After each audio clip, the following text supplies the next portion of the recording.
6 নম্বর পারার 5 নম্বর সূরা 120টা আয়াত 16টা রুকু মদিনায় অবতীর্ণ সূরা সমূহের ভিতরে একটা অন্যতম সূরা নাম হলো মায়েদা 120টা আয়াতের ভিতর থেকে তেলাওয়াতকৃত আয়াত কয়টা 54 55 56 তিনটা আয়াত তেলাওয়াত করেছি প্রথম আয়াত আল্লাহ বলতেছেন ইয়া আইয়ুহাল্লাযীনা আমানু মাইয়ারতাদ্দা মিনকুম আন দীনিহি ফাসাওফা ইয়াতিল্লাহ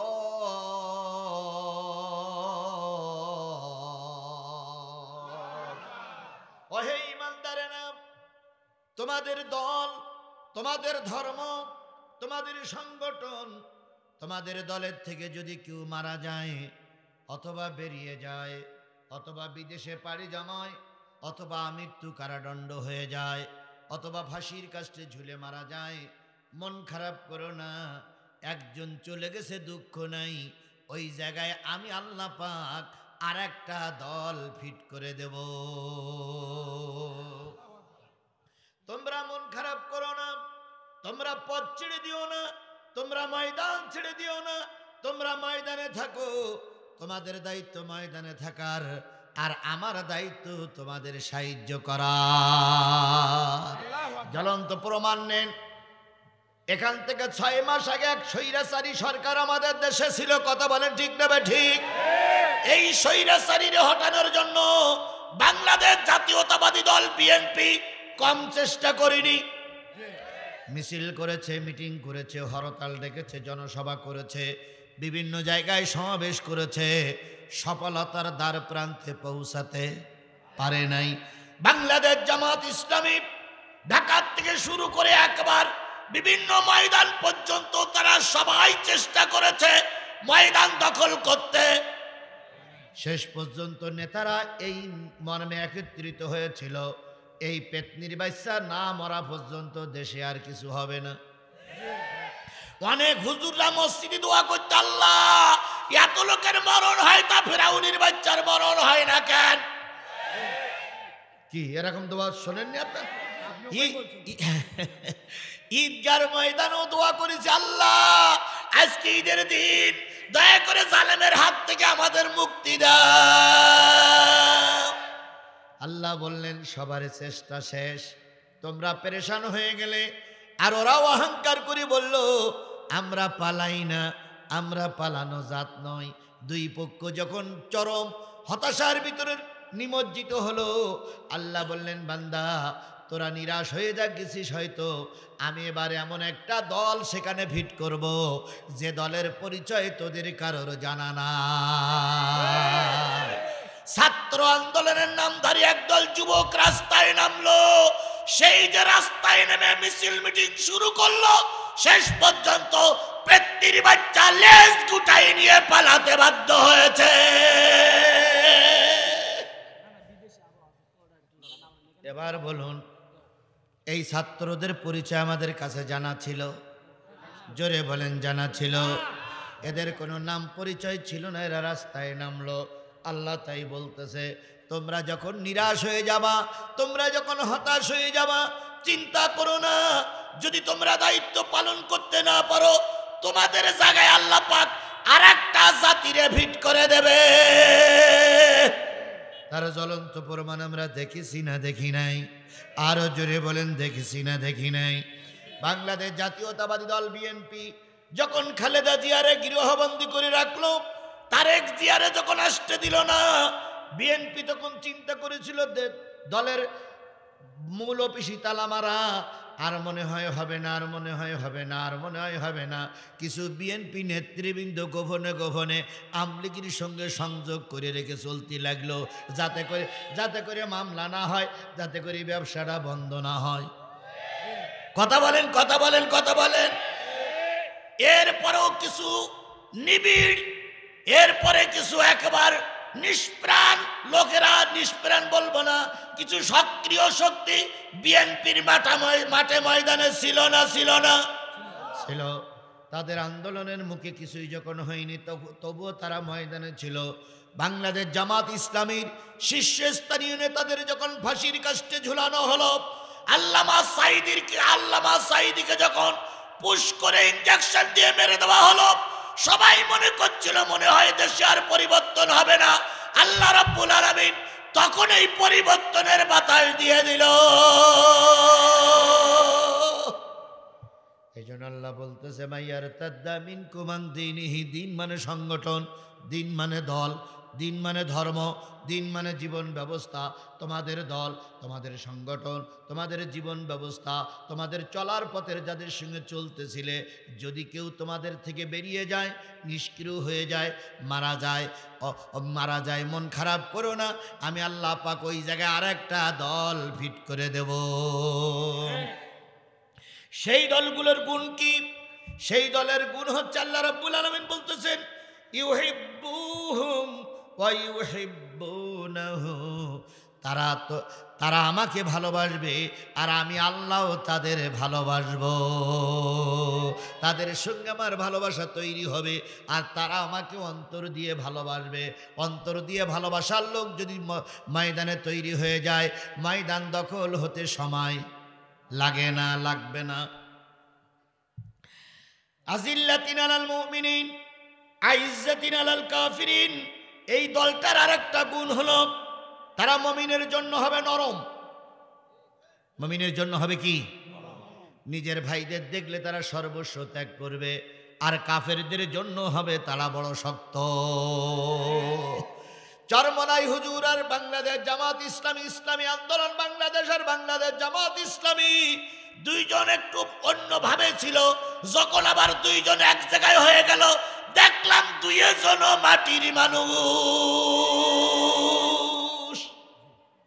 দেখেননি আপনারা?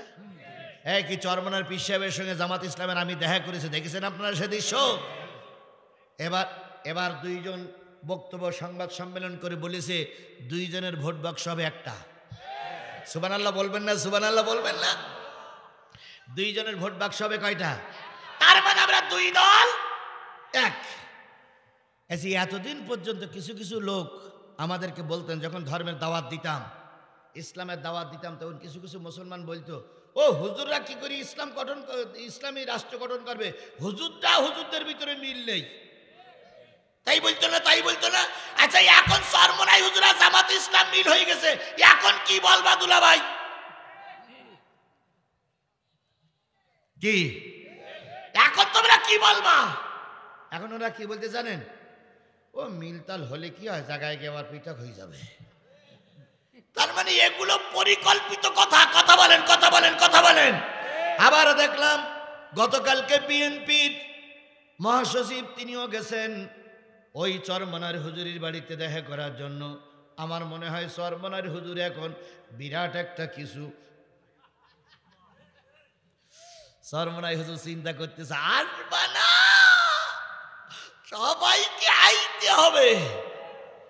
আর ওনারা তো প্রায় বলে আইতে হাল যাইতে হাল, মগবাড়ি বরিশাল, বরিশালে মানুষ তো। আমি ওইদিকে যাচ্ছি না, ওনাকে ছোট করছি না, হাইলাইট করে দিলাম, উনি বড় হোক। শুধু এতটুকু বলি, বিএনপির লিডার গেলেন চরমনার বাড়ি। চরমনায় আর বিএনপির লিডার দুইজনে একমত হয়েছে, কেউ কারোর বিরুদ্ধে কথা বলবো না। তারপরে একমত হয়েছে শরিয়াতের বিরুদ্ধে কোনো কথা বলবো না, শরিয়াতের বিরুদ্ধে কোনো কথা বলবো না। এদিকে এনারা বলতেছে, আবার আমাদের লন্ডনের থেকে বড় ভাই তারেক জিয়া বলতেছে, কি বলতেছে? যে ধর্মের চাইতে দেশ বড়। উনি বলতেছে ধর্মের সেই দেশ বড়। আমি বলি নেতাদেরকে একটু মাথা ঠান্ডা করে কাজ করুন, নতুবা মুসলমানদের দেশে উল্টো পাল্টা কথা বললে মুসলমানরা কাউন্টার দেবে, ক্ষতি হবে দলের। আপনি বড় ভাই আমাদের, আপনাকে স্যালুট করি। তারেক জিয়ারা সম্মান করি, খালেদা জিয়ারা সম্মান করি, কারণ খালেদা জিয়া 3 বারে না 4 বারের প্রধানমন্ত্রী। কথা বলেন ঠিক না ঠিক? বগুড়ার কৃতি সন্তান, বগুড়ার সন্তানদের আমরা স্যালুট করি, বগুড়ায় মাহফিল করতেছি। আপনারা বিদেশে বসে থেকে কিছু বুঝতে পারতেছেন না, এখানে কি কায়দায় দুর্নীতি চলছে, ওগুলো ওখানে বসে দেখলে হবে না, দেশে এসে দেখা লাগবে। বিএনপি আর জামাতের ভিতরে এখন যদি মতপার্থক্য সৃষ্টি হয়, ক্ষতি কিন্তু আওয়ামী লীগ আমাদের হবে, আর যে মানে উপকার হবে বলে আওয়ামী লীগের। এই জন্য এখন কোন অবস্থায় বিএনপি এবং জামাতের ভিতরে মতনৈক্য তৈরি করা যাবে না।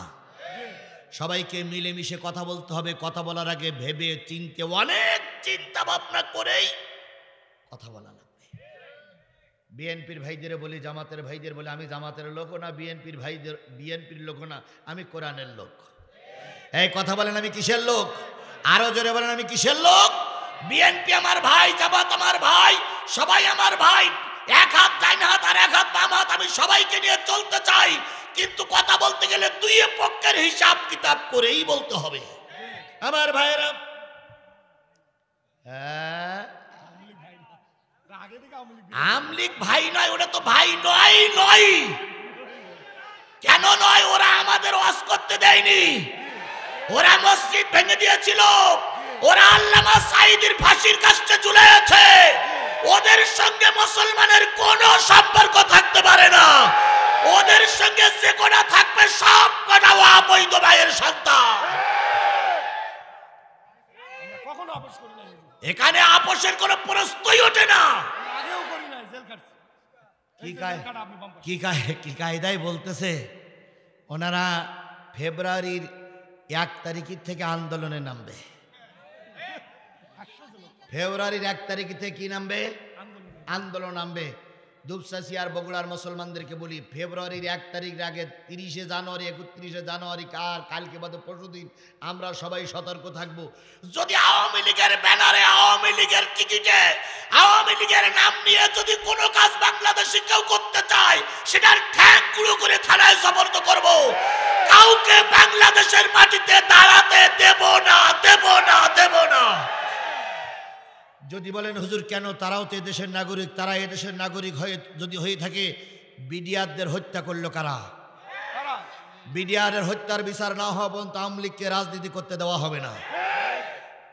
আল্লামা সাঈদী রায়ের পরে 300 লোক গুলি করে মেরেছিল কারা? এই সাঈদীর বিচার না হওয়া পর্যন্ত আওয়ামী লীগকে বাংলাদেশে রাজনীতি করতে দেওয়া হবে না। এবার বলুন তো, শাহবাগে বাতি নিবাইয়ে হেফাজতের আলেমদের হত্যা করলো কারা? এই আওয়ামী লীগ, এই আওয়ামী লীগ, এই আওয়ামী লীগ। সুতরাং আলেমদের বিচার না হওয়া পর্যন্ত দেশে রাজনীতি করতে দেওয়া। খালেদা জিয়া প্রধানমন্ত্রী ছিল, তার ক্যান্টনমেন্টের বাসার থেকে গলা ধাক্কা দিয়ে বের করে দিলে এক কাপড়ে। তুমিও মা, সেও মা। একজন মাকে বের করে দিলে তোমার দিলের ভিতরে দয়া লাগেনি, মায়া লাগেনি?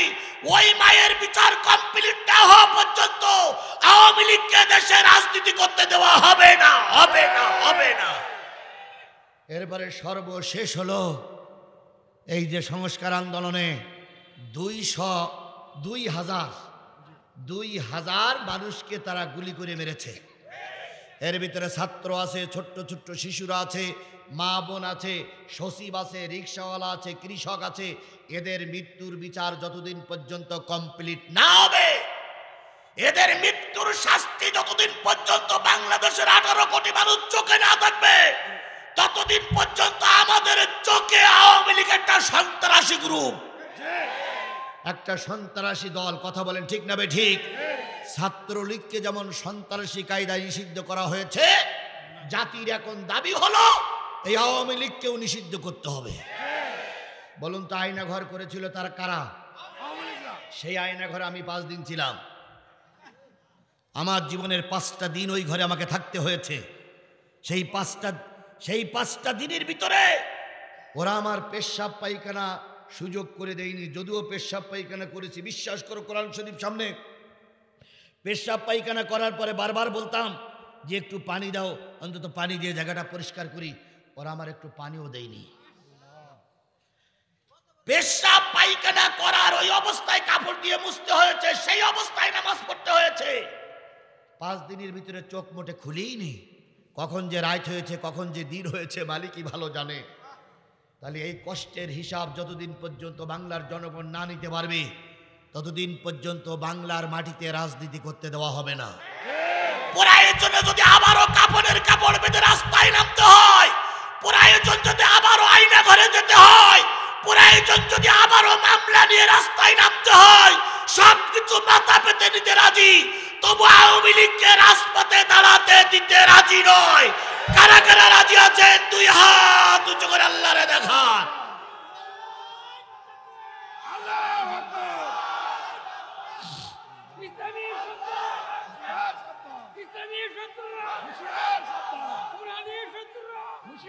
আল্লাহ আমাদের দিনের খাতিরে কবুল করুক, সকলে মিলে বলুন আমিন। আরো জোরে আমিন, আরো জোরে। আমরা ভারত থেকে পালিয়ে আসিনি, আমরা মায়ানমার থেকে নদীপথে ডুব দিয়ে আসিনি, আমরা বাংলাদেশের বৈধ নাগরিক। কথা বলেন, কথা বলেন, কথা বলেন। এখানে আমরা এখানেই বললে এখানেই মরব, বাঁচলে এখানেই মরব। আমাদের বিদেশে কোনো প্রভু নাই, বিএনপি জামাতের বিদেশে কোনো প্রভু নাই। কথা বলেন ঠিক না ঠিক? আপনি যদি এখন সীমান্ত এলাকায় যদি বলেন আমি বিএনপি জামাতের কর্মী, আপনাকে ঢুকতে দেবেই না। সুতরাং মরলে এখানেই মরতে হবে, বাঁচলে এখানেই বাঁচতে হবে। এই জন্য মুসলমানরা লড়াই করে বাঁচবে, মুসলমানরা কাপুরুষের মতন পালিয়ে যাবে না। আল্লাহ আমাদের কবুল করুক, সকলে মিলে বলুন আমিন। তাই বলতেছিলাম, মুমিনেরা মুমিনের জন্য নরম, আর মুমিনেরা কাফেরের জন্য শক্ত। কোন কাফেরের সঙ্গে মুমিন আতত করতে পারে না। আল্লাহ নবী যখন মক্কা থেকে হিজরত করে মদিনায় চলে গেলেন, যার দুইজন স্ত্রী ছিল, সে একজন স্ত্রী তালাক দিয়ে আর এক ভাইয়ের সঙ্গে বিয়ে দিয়ে দিল। বউটারে যখন তালাক দেয়, বউটা বলতেছিল আমাকে তালাক দাও, আমি তো তোমার সঙ্গে দীর্ঘ সংসার করেছি। যেই ব্যক্তি তালাক দিয়ে আর একজন মুমিন ভাইয়ের সঙ্গে বিয়ে দিয়ে দিলেন, সেই ব্যক্তি বললেন ও আমার ভাই, কারণ ও মুমিন ভাই মানে ও আমার দিনী ভাই। ওর সংসার করা মানে আমার সংসার করা। ও সংসারে গেলে তুমি পরকালে নাজাত পেয়ে যাবে। যার দুইটা বাহন ছিল, একটা বাহন দিয়ে দিল। যার দুইটা তরবারি ছিল, একটা তরবারি দিয়ে দিল। যার দুইটা বাগান ছিল, একটা বাগান ছেড়ে দিল। যার দুইটা বাড়ি ছিল, একটা বাড়ি মুমিন ভাইদের জন্য ছেড়ে দিল। কারণ মুমিন মুমিনের জন্য নরম হয়, মুমিন মুমিনের জন্য সর্বস্ব ত্যাগ করতে পারে। কিন্তু মুমিন কাফেরের সঙ্গে কোনো বন্ধুত্ব করে ইসলামের ক্ষতি করতে পারে না। আপনারা বলতেছেন ভারতের সঙ্গে আমরা কোনো খারাপ সম্পর্ক রাখবো না। আপনারা সারা জীবন বলে আসছেন, সারা জীবন বলে আসতেছেন, সারা জীবন বলে আসতেছেন আওয়ামী লীগের টিকাই রাখার মূল্য হইল ভারত। আর এখন আমাদের দেশের একটা দল বলতেছে আমরা যদি ক্ষমতায় যাই, ভারতের সঙ্গে আমরা আগের মতন সম্পর্ক তুলে আগের মতন সম্পর্ক রেখে দেব। নিঃসন্দেহ জনগণ এইটা কখনো ভালোভাবে মেনে নেবে। আমাদের সীমান্ত এলাকায় গুলি করে ওরা পাখির মতন মানুষ মারে কি মারে না? মারে। ফেলানিকে মারলো, আমাদের দেশের অভ্যন্তরীণ সম্পদগুলো লুট করে নিয়ে যায়। তাদের সঙ্গে সম্পর্ক তৈরি করতে হবে কেন? কেন? যদি বলেন আমরা গরিব, আমাদের সেইতে গরিব আফগানিস্তান। সেই আফগানিস্তান রাশিয়ার সঙ্গে যুদ্ধ করিনি? রাশিয়ার সঙ্গে ওরা হাত মিলাইছিল? আফগানিস্তান আমেরিকার সঙ্গে যুদ্ধ করিনি? আমেরিকার সঙ্গে হাত মিলাইছিল? আমেরিকার সঙ্গে হাত মিলাইনি, লন্ডনের সঙ্গে হাত মিলাইনি, রাশিয়ার সঙ্গে হাত মিলাইনি। এখন আফগানিস্তান বাংলাদেশের একটা শক্তিশালী দেশের রূপ নিয়েছে। সুতরাং তুমি আল্লাহর পরে তাওয়াক্কুল করো, দেশের সম্পদ দেশে কাজে লাগাও। ভারতের সাহায্যের দরকার নেই, তুমি একা একা দাঁড়াইতে পারবা। আমার নেই কি? আমার সব আছে, শুধু একটা জিনিস নেই, নীতিবান নেতা নেই। আমার দেশে কি নেই? নীতিবান নেতা নেই, প্রায় সব দুর্নীতিবাজ।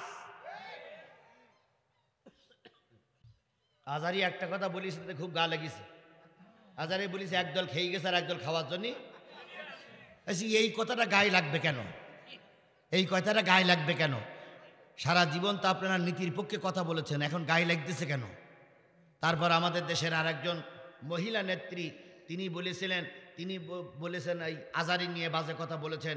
মহিলা আপনারে বলি, মহিলা আপনারে বলি, বোন আপনারে বলি, হ্যাঁ বোন আপনারে বলি, মুখ কন্ট্রোল করো, মুখ কন্ট্রোল করো। আলেমদের নিয়ে সমালোচনা করে, আলেমদের সঙ্গে বিরোধিতা করে আওয়ামী লীগ সরকার টিকতে পারি নাই। আওয়ামী লীগে আলেমদের সঙ্গে বিরোধিতা করে ব্রিটিশ টিকতে পারে নাই।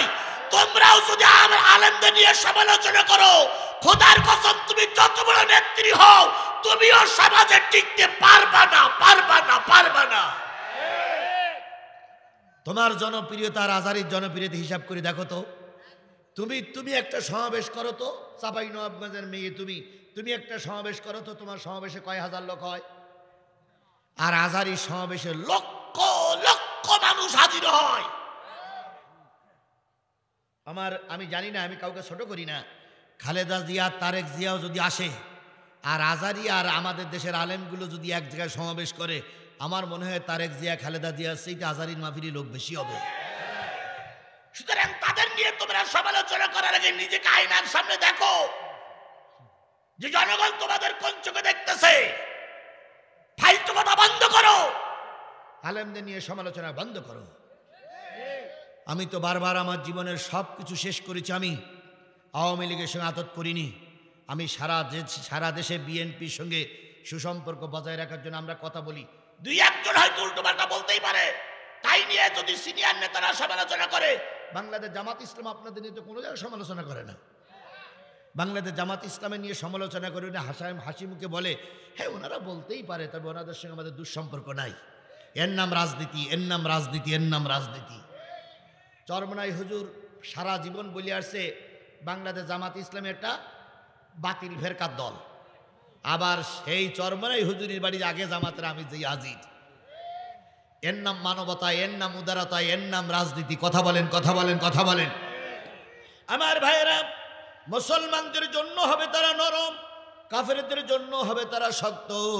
ইউজাহিদুনা ফি সাবিলিল্লাহ, তারা আল্লাহর পথে সংগ্রাম করবে। ওয়ালা ইয়াখাফুনা লাওমাতা লাইমিন, পরনিন্দুকের পরনিন্দার ভয় তারা করবে না।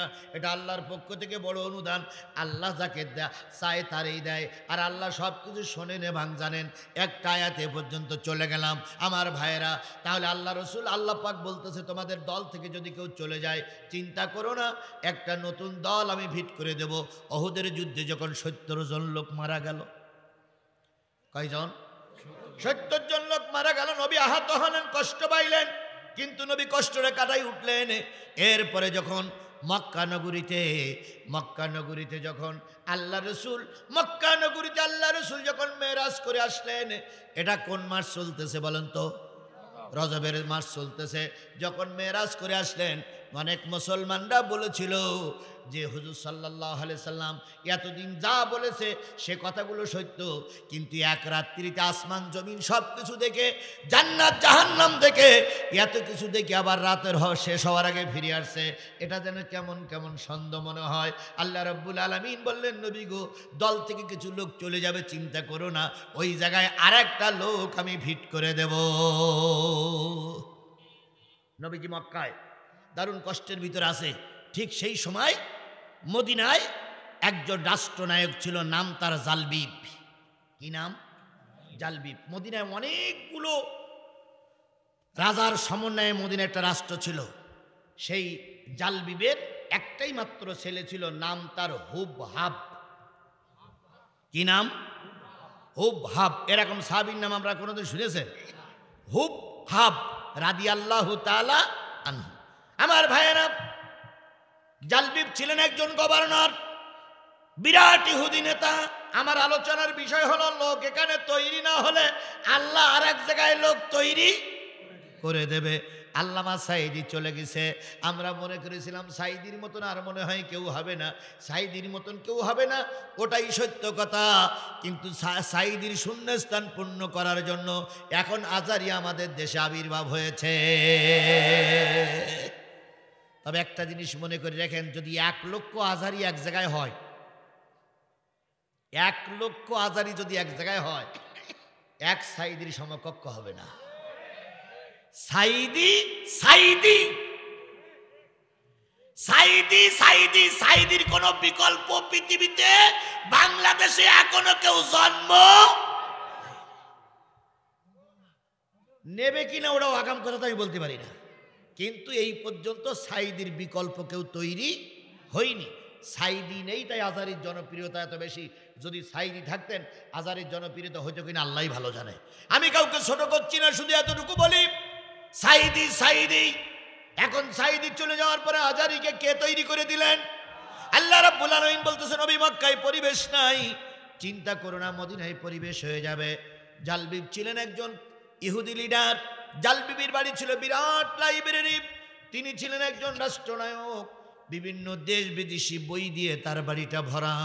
তাওরাত, জবুর, ইনজিল সহ ত্রিপিটক, যত যত ধর্মগ্রন্থ ছিল সব ভরা। ওই জাল বিবির একটা ছিল ছেলে, নাম কি বললাম, ও জাতিতে ইহুদি, খুব চাঁদের মতন সুন্দর। বাচ্চাটারে প্রতিদিন সকালে এবং রাতে বাবা, কি ভাই তাহলে তো বলতে হবে কাদের সঙ্গে, তারা কই, এই যে এই মিডিয়া, এই মিডিয়া প্রজেক্টর ভাই দেখা যাচ্ছে না বলে মহিলা অঙ্গনে, খেয়াল করুন আমার ভাইয়েরা, ডিস্টার্ব না করি আমার ভাইয়েরা। মুহাম্মদ রাসূলুল্লাহ সাল্লাল্লাহু আলাইহি সাল্লাম মক্কায় দাওয়াতি কাজ করছে, মদিনায় লোক তৈরি করার জন্য পরিবেশ হচ্ছে। জালবিব ছেলেটারে নিয়ে তার লাইব্রেরিতে যায়। লাইব্রেরির 19টা তাক, 19টা খাট, 19টা তবকের ভিতরে বই পুস্তক সাজায় রাখে। প্রতিদিন যে একটা করে বই বের করে আর বলে, বাজান এটা হলো ত্রিপিটক, এটা হলো বাইবেল, এটা হলো মহাবেস্তা, এটা হলো তাওরাত, এটা হলো জব্বুর, এটা হলো ইঞ্জিল। এভাবে করে প্রতিটা কিতাব ছেলেকে পড়ি পড়ি শোনায়। কিন্তু ছেলে হুবহাব লক্ষ্য করলেন 19 নম্বর তাকে সবার উপরে সুন্দর করে কাপড়ে মোড়ক করে একটা জিনিস রেখে দিয়েছে। এইটা বাবা কখনো মনের ভুলেও খোলে না। ছেলে একদিন জিজ্ঞেস করলো, বাজান সবার উপরে ওটা কি? জালবিব বললেন, ওটা হলো শেষ জামানার পয়গম্বরের পরিচয়। আরেকটু জোরে বলেন, আরেকটু জোরে বলেন। ওখানে তাওরাত, জব্বুর, ইঞ্জিল থেকে খোদাই করে করে অংশ নিয়ে নিয়ে আমি শেষ জামানার পয়গম্বরের পরিচয় ওখানে লিখে রেখেছি। এবার হুবহাব নামক ছোট্ট 10-11 বছরের ছেলেটি বললেন, আব্বু সবগুলো পড়াও, ওটা কেন পড়তে দাও না? বাজান তখন বললেন, ওই লোকটা আমাদের ইহুদি ধর্মের চরম শত্রু। ওই লোকটারে যদি মেরে দিতে পারো, ইহুদি ধর্মের লোকেরা চিরকাল মাথা উঁচু করে দাঁড়ায় থাকবে। যারা বাতিলপন্থী তাদের টার্গেট হয়, আর একটা দলকে মেরে নিজেই টিকে থাকবে। কি বলেন বলেন বলেন বলেন? বিএনপি জামাতের কতটুকু দোষ ছিল আমি জানি না, কিন্তু আওয়ামী লীগের টার্গেট ছিল বিএনপি আর জামাতের মেরে মেরে পরিষ্কার করে দিতে পারলে ওনারা চিরকাল টিকে থাকবে। বিশ্বাস করো আমার জাতি, আল্লামা সাঈদীর যে দোষরা দোষী বানাইছিল, কোনো দোষ আল্লামা সাঈদীর ছিল না। ওনারা বলেছেন কি সাঈদী কি করেছে? ধর্ষণ করেছে। অথচ আমি একটা হিন্দু মহিলার সঙ্গে আমার জীবনে সাক্ষাৎ হয়েছিল। আমি বরিশাল থেকে মাহফিল করে এসে পিরোজপুরি, তখন ব্রিজ হয়নি, নদী পার হচ্ছিলাম, হঠাৎ করে একটা বুড়ি মানুষের সঙ্গে দেখা।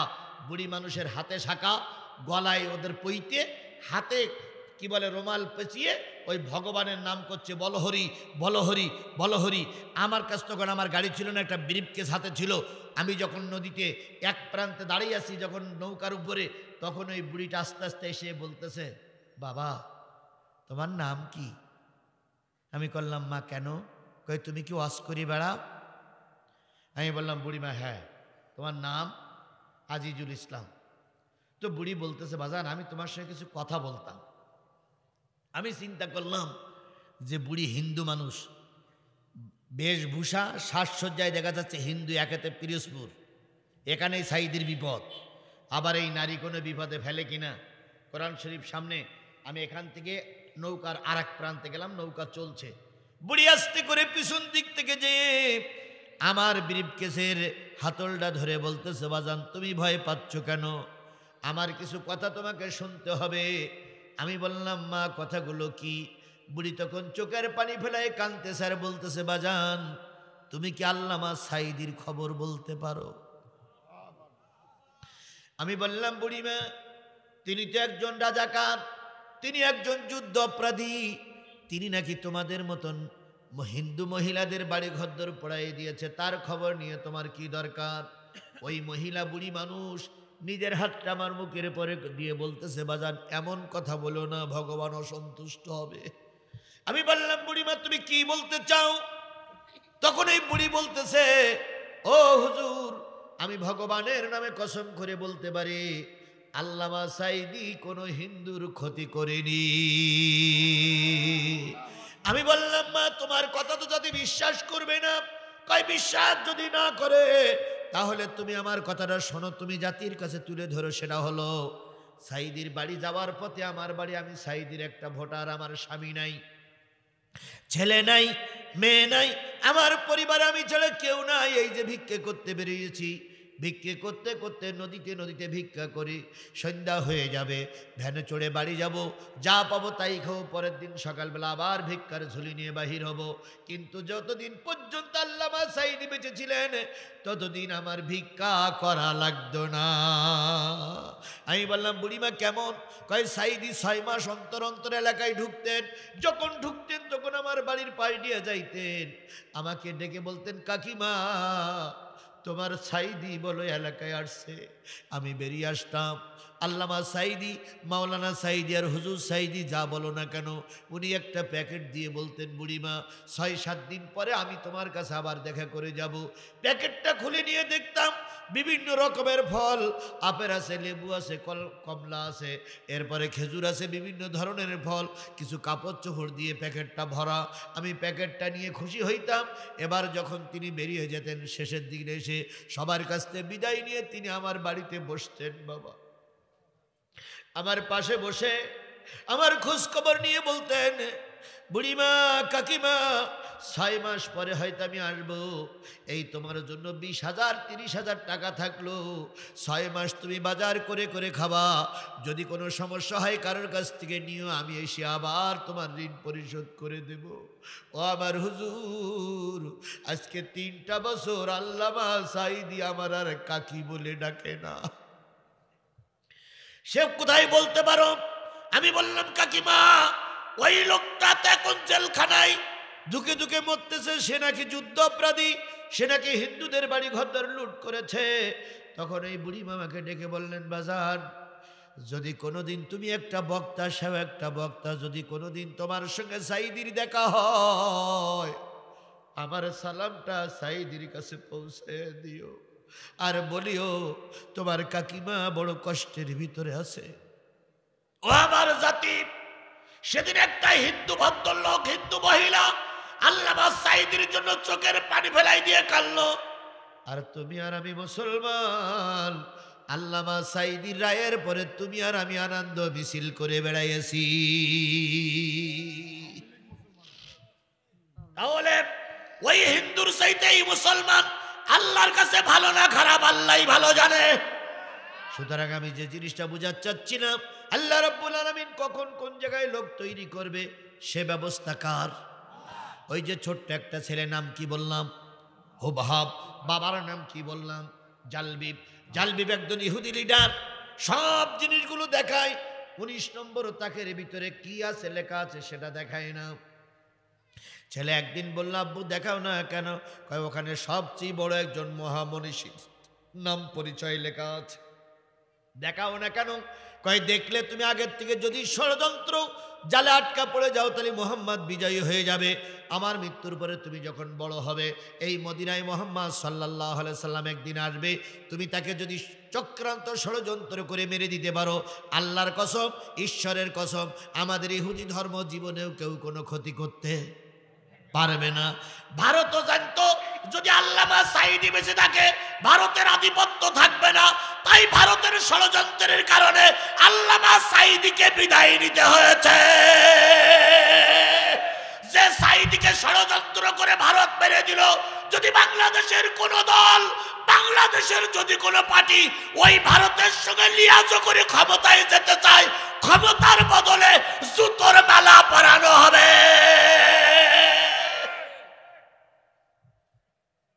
সাঈদীর সঙ্গে সাঈদীর রক্তের সঙ্গে গাদ্দারি করে কাউকে বাংলাদেশে রাজনীতি করতে দেওয়া হবে না। কথা বলেন, কথা বলেন, কথা বলেন। সাঈদী রক্তের সঙ্গে গাদ্দারি করে কাউকে ক্ষমতার মসনদ নিতে দেওয়া হবে না।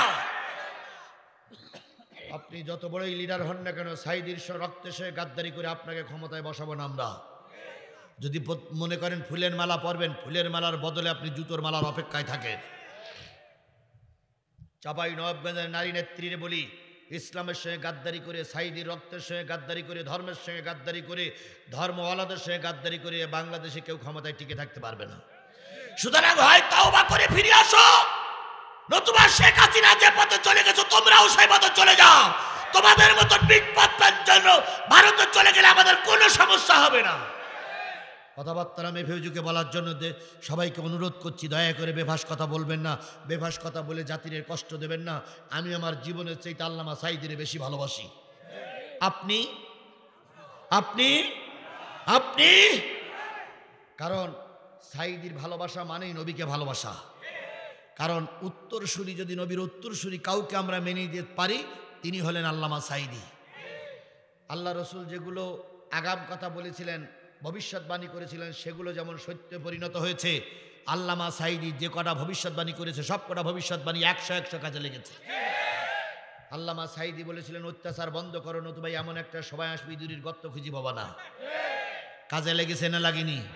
আল্লামা সাঈদী বলেছিলেন, উত্তর গগনে কালো মেঘ জেগেছে, ঝড়ের পূর্বাভাস লক্ষ্য করছি, যদি শক্ত হাতে মোকাবেলা করতে না পারে এমন অমাবস্যার রাত আসবে যার শোবে সাদেক, সেটাকে সত্যে পরিণত হয়েছে না হয়নি? আল্লামা সাঈদী বলেছেন, মৌলবাদ মৌলবাদ বলে গালিগালাজ করো না, আমরা 12 কোটি মৌলবাদ আছি গাছের গোড়ায়, আর তোমরা কিছু আগাবাদী আছো গাছের আগায়, বেশি লাফালাফি করবা না, গাছের গোড়া ধরি নাড়া দেব, মামুর বাড়ি দিল্লিকে বলবা কি আমাদের আগে আসতে পারবে না। কাজে লেগেছে না লাগেনি? আমি চিন্তা করছি, আমেরিকায় গেল না, রাশিয়ায় গেল না, মায়ানমারেও গেল না, গেল সেই ইন্ডিয়ায়, সেই দিল্লি গেল। সুতরাং আল্লামা সাঈদীর পরে নায়েবে নবীরা যদি নবীর উত্তরসূরি হয়, তার ভিতরে 1 নম্বর উত্তরসূরি ছিল আল্লামা সাঈদী। সরমনাজ হুজুর উত্তরসূরি, তারপরে আজহারি উত্তরসূরি, মামুনুল হক উত্তরসূরি, আমির হামজা উত্তরসূরি, আব্দুল্লাহ আলামিন উত্তরসূরি, কিন্তু সিরিয়ালের দিক থেকে আল্লামা সাঈদী সবার উপরে। কথা বলেন। তার সঙ্গে কারোর তুলনা হবে না। সুতরাং তার সঙ্গে গাদ্দারি করে বাংলার জনগণ কাউকে ক্ষমতায় রাখবে না। আমার ভাইয়েরা, হুবহাব চিন্তা করলো, বাজান বাধা দিলে কি হয়? আমি যে কোনো কায়দায় ওই কৌটাটা পড়ে, ওই বাক্সটা পেড়ে, ওই বাক্স থেকে নাম ধাম সব শিখে নেব, যাতে করে ভবিষ্যতে মোহাম্মদকে চিনতে আমার কষ্ট না হয়। একদিন বাবা মা মদ খাবে, গাঁজা টানবে। কি খাবে? মদ খাবে। এখন ছেলের সামনে মদ খাইলে ছেলেও মদ করে হতে পারে, তাই চিন্তা করলো ছেলের একটু বাইরে বেরি করে দেই। ঘুম থেকে ছেলেরে ডেকে বলতেছে, বাজান আমার বিরাট আকারের খেজুর বাগান আছে, আমার বিরাট বাগানের গমের বাগান আছে, আমার বিরাট কি বলে ক্ষেত খামার আছে, একটু দেখে এসো, আমি আর তোমার আম্মু একটু নিজেদের গল্প সেরে নেই। বাজান হুবাব চিন্তা করলেন, নিশ্চয়ই বাপ আর মা আগের সেই অবস্থায় ফিরে যাবে, টানবে মদ, টানবে গাঁজা। এই ছেলে ওঠো কেন? বুড়ো মানুষের জরুরাত দেখতে না, ওরা তো জরুরাত দেখতেস কেন বলো দেখি? এই বয়সে যদি ডায়াবেটিস হয়, 70 বছর বয়স হলে করবাটা কি?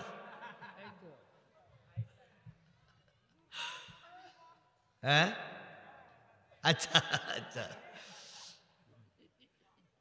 দয়া করে 12টা পর্যন্ত আমাদের সময়, 12টা পর্যন্ত না উঠি। আর এখনো 45 মিনিট কেউ উঠবো না ইনশাল্লাহ। পাশের থেকে কোনো লোকজন না ওঠে, যে উঠবে তার আস্তে করে ধরবেন, চুপ করে বসেই রাখবেন। যদি বলে টান উত্তেজনা, বলবেন এখানেই ঝেড়ে দে, দয়া করে তুই বাইরে যাইস না, মাহফিলটা ক্ষতি করিস না। আল্লাহ আমাদের সবাইকে দিনের খাতিরে কবুল করুক। আর একটু জোরে বলেন আমিন, আরো জোরে আমিন, আরো জোরে। আমার ভাইয়েরা, বাবা টানবে মদ, খাবে গাঁজা, ছেলে বুঝতে বলল বাবার মা আগের অবস্থায় ফিরে যাবে। ছেলে একটু অভিনয় করে বাইরে চলে গেল, মার বাবা মদ নিয়ে বসে গেছে, টানবে। এখন বলুন তো, যেই ছেলের বাপ মা মদ খায় সেই ছেলে ভালো হয়? জোরে বলেন ভালো হয়? অধিকাংশ ছেলে মেয়েরা যারা বিড়ে খায়, বাপ মা যদি বিড়ে না খায়, ছেলেরা সাধারণত বিড়ে খাওয়া শেখে না। বাপ বিড়ে খায়, তাই দেখে ছেলে বিড়ে খাওয়া শেখে। আপনি যদি ছেলেটারে বিড়েখোর বানাতে না চান, নিজে বিড়ে ছেড়ে দেন। ছেলেটারে যদি নামাজি বানাতে চান, নিজে নামাজি হন। আমরা অনেকেই বলি, ভাই আমাদের ছেলে মেয়েদের ভালো করতে হবে। আপনার ছেলে মেয়েদের ভালো করতে, আপনি এখনো ভালো হননি, আপনি এখনো পিড়িয়ে টানা বন্ধ করেননি, আপনি এখনো মেয়েদের ন্যাংটা নাচ দেখেন। আপনার কারণে অনেক মহিলার সংসার ভেঙে গেছে। আপনি আসেন রাত 3টের সময় শুধু ভাঙা বেড়া খোঁজে।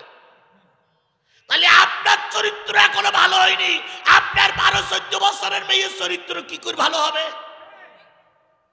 সকালবেলা আপনি নামাজে দাঁড়ান, স্ত্রী মারে বলে তুমিও নামাজে দাঁড়াও। মেয়েটার ঘরে যেয়ে বলো, মা সকালবেলা এভাবে ঘুমিয়ে থাকলে চলে না, নামাজে দাঁড়াও। 1 দিন 2 দিন করতে করতে বাপ আর মা দুইজন ছেলে আর মেয়ের দাওয়াতি কাজ করুন, ছেলে মেয়ে নামাজি হবে, ইনশাল্লাহ নামাজি হবে। কিন্তু বাপই নামাজ পড়ে না, কি কায়দায় কয় বিসমিল্লাহির রহমানির রহিম সালাম আলাইকুম, এই করেন সেই করেন, ইয়া করেন সিয়া করেন, নিজেই করে না। আল্লাহ নিজেই বলেছে লিমা তাকুলুনা মা লা তাফালুন, তুমি যা করো না তা উপদেশ মানুষকে দিও না, সে কখনো তোমার উপদেশ কাজে লাগাবে না। আমি বিড়ি টানি, আরেকজনকে বিড়ি খাওয়া বন্ধ করতে বলি, সে বিড়ি খাওয়া বন্ধ করবে। বাপ্পা মদ খামে, ছেলে চলে গেলেন হুবহাব, কিছুক্ষণ পরে ফিরে এসে দেখে বাপ আর মা টেনে দুইজন পড়ে আছে, একজনের কাপড় আর একজনের ঘাড়ের পরে, দুইজন ইজ্জত বেইজ্জত হয়ে গেছে। ছেলে ইজ্জত ঢেকে দিয়ে, বাপ মানে ঢেকে দিয়ে টার্গেট নিল। বাপ আর মা এখন মদের অ্যাকশনে ব্যস্ত। এই মুহূর্তে আমাকে দেখা লাগবে ওই 15 নম্বর তাকের পরে কার নাম পরিচয় লেখা আছে। ইসলাম যদি আল্লাহ প্রতিষ্ঠিত করতে চায়, তোমার দলে কেউ না থাকলেও আল্লাহ প্রতিষ্ঠা করবে। আর আল্লাহ যদি প্রতিষ্ঠিত করতে না চায়, সারা দেশের লোক আসলেও প্রতিষ্ঠা হবে না। আল্লাহ আমাদের দিন প্রতিষ্ঠা দেখার তৌফিক দান করুক, সকলে মিলে বলুন আমিন। আমার ভাইয়েরা, হুবহাব 15 নম্বর তাকের পরের থেকে কৌটাটা খুলে দেখে, কৌটাটা সোনার কৌটা, মুখটা লাগানো আছে কি বলে রূপা দিয়ে মুখটা বন্ধ করে বিরাট কাগজ দিয়ে পেছানো আছে। হুবহাব বলেন, আমি জোরে জোরে আঘাত করলাম, বাপমার কানে আঘাত পৌঁছালো না। এক সময় মুখটা ছাড়িয়ে গেল, আমি কৌটার ভিতর থেকে একটা কাগজ বের করলাম। ওই কাগজে লেখা আছে লা ইলাহা ইল্লাল্লাহ মুহাম্মাদুর রাসূলুল্লাহ, লা ইলাহা ইল্লাল্লাহ, জোরে লা ইলাহা, আরো জোরে লা ইলাহা, লা ইলাহা ইল্লাল্লাহ মুহাম্মাদুর রাসূলুল্লাহ সাল্লাল্লাহু।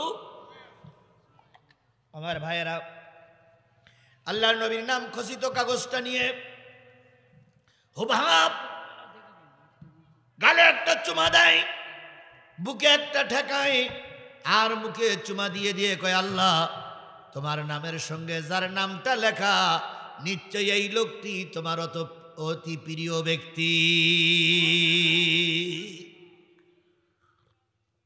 হুবহাব বলেন, মুসলিম শরীফের 6201 নম্বর হাদিস বলতেছি এই কোরআনের আয়াতের সঙ্গে।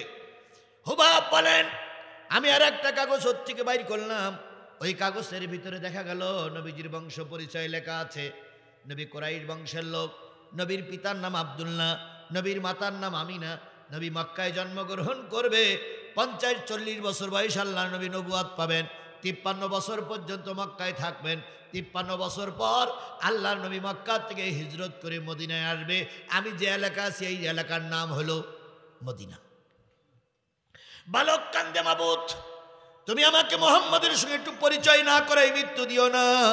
যখন কাগজগুলো বুকের পরে করে নিয়ে হুবহাব নামক ছোট্ট বালকটি যখন কান্দে, এমন সময় দেখা গেল মায়ের মদের অ্যাকশন নষ্ট হয়ে গেছে। মা হঠাৎ করে লাফাই উঠে দেখে বাপ পড়িয়াছে, পাশে ছেলেও পড়িয়াছে। মা যে বলতেছে,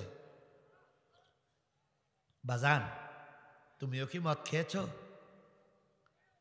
ছেলে বলতে, কেন মা? তোমার বাবা পড়িয়াছে মদ খেয়ে, তুমি পড়িয়াছো মদ খেয়ে, ঘটনাটা কি? আমি তো তোমার মদ খেতে কখনো চাইনি যে তুমি মদ খাও। ছেলে তখন বলতেছে, মা বাবা পড়ে আছে মদের একসানে, আর আমি পড়ে আছি নবীর মহব্বতে।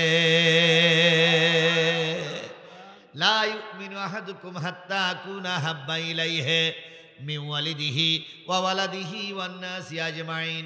ততক্ষণ পর্যন্ত কেউ মুমিন হতে পারে না যতক্ষণ পিতামাতা ভাই বোন আত্মীয় স্বজন পাড়া প্রতিবেশীর চাইতে নবীকে বেশি ভালোবাসা না যায়, ততক্ষণ পর্যন্ত আর যাই হও মুমিন হতে পারবা না। জালবিবের স্ত্রী পড়ে আছে মদ খেয়ে, জালবিব পড়ে আছে মদ খেয়ে, আর হুবাব পড়ে আছে কার মহব্বতে? আরো জোরে বলেন কার মহব্বতে? কোরআনের মহব্বতে, নবীর মহব্বতে। জালবিবের স্ত্রীর নাম হলো হুনহুনা, হুবাবের মায়ের নাম হলো হুনহুনা। হুনহুনা আস্তে করে যেয়ে জালবিবির কানের ভিতরে একটু সুশ্রী দিয়ে বলল, তাকায়ে দেখো তুমিও পাগল হয়েছো, তোমার ছেলেও পাগল হয়েছে। এবার জালবিব মাথা উঁচু করে বলল, আমার হুবাব কি মদ খেয়েছে নাকি? কয় না। কয় পাগল হলো কেন? কয় পাগল হয়েছে ওই 19 নম্বর তাকে নাকি কার নাম লেখা ছিল সেইটা পেয়ে আমার একমাত্র কলিজার টুকরা সন্তান হুবাব পাগল হয়ে গেছে। জালবিব তো জানে কৌটায় কার নাম লেখা আছে। জালবিব জানে না, ইহুদি লিডার জানে না ওই কৌটার ভিতরে কার নাম লেখা আছে। ইহুদির লাভ মেরে বলতেছে, আমি তো এইটা চাইনি, সে হলো কি করে? কয় জানি না। আস্তে করে যে বলতেছে, এই ওঠো। উঠেছে, ওঠার পরে বলতেছে, তুমি যে এই পাগল হয়ে গেলে কেন?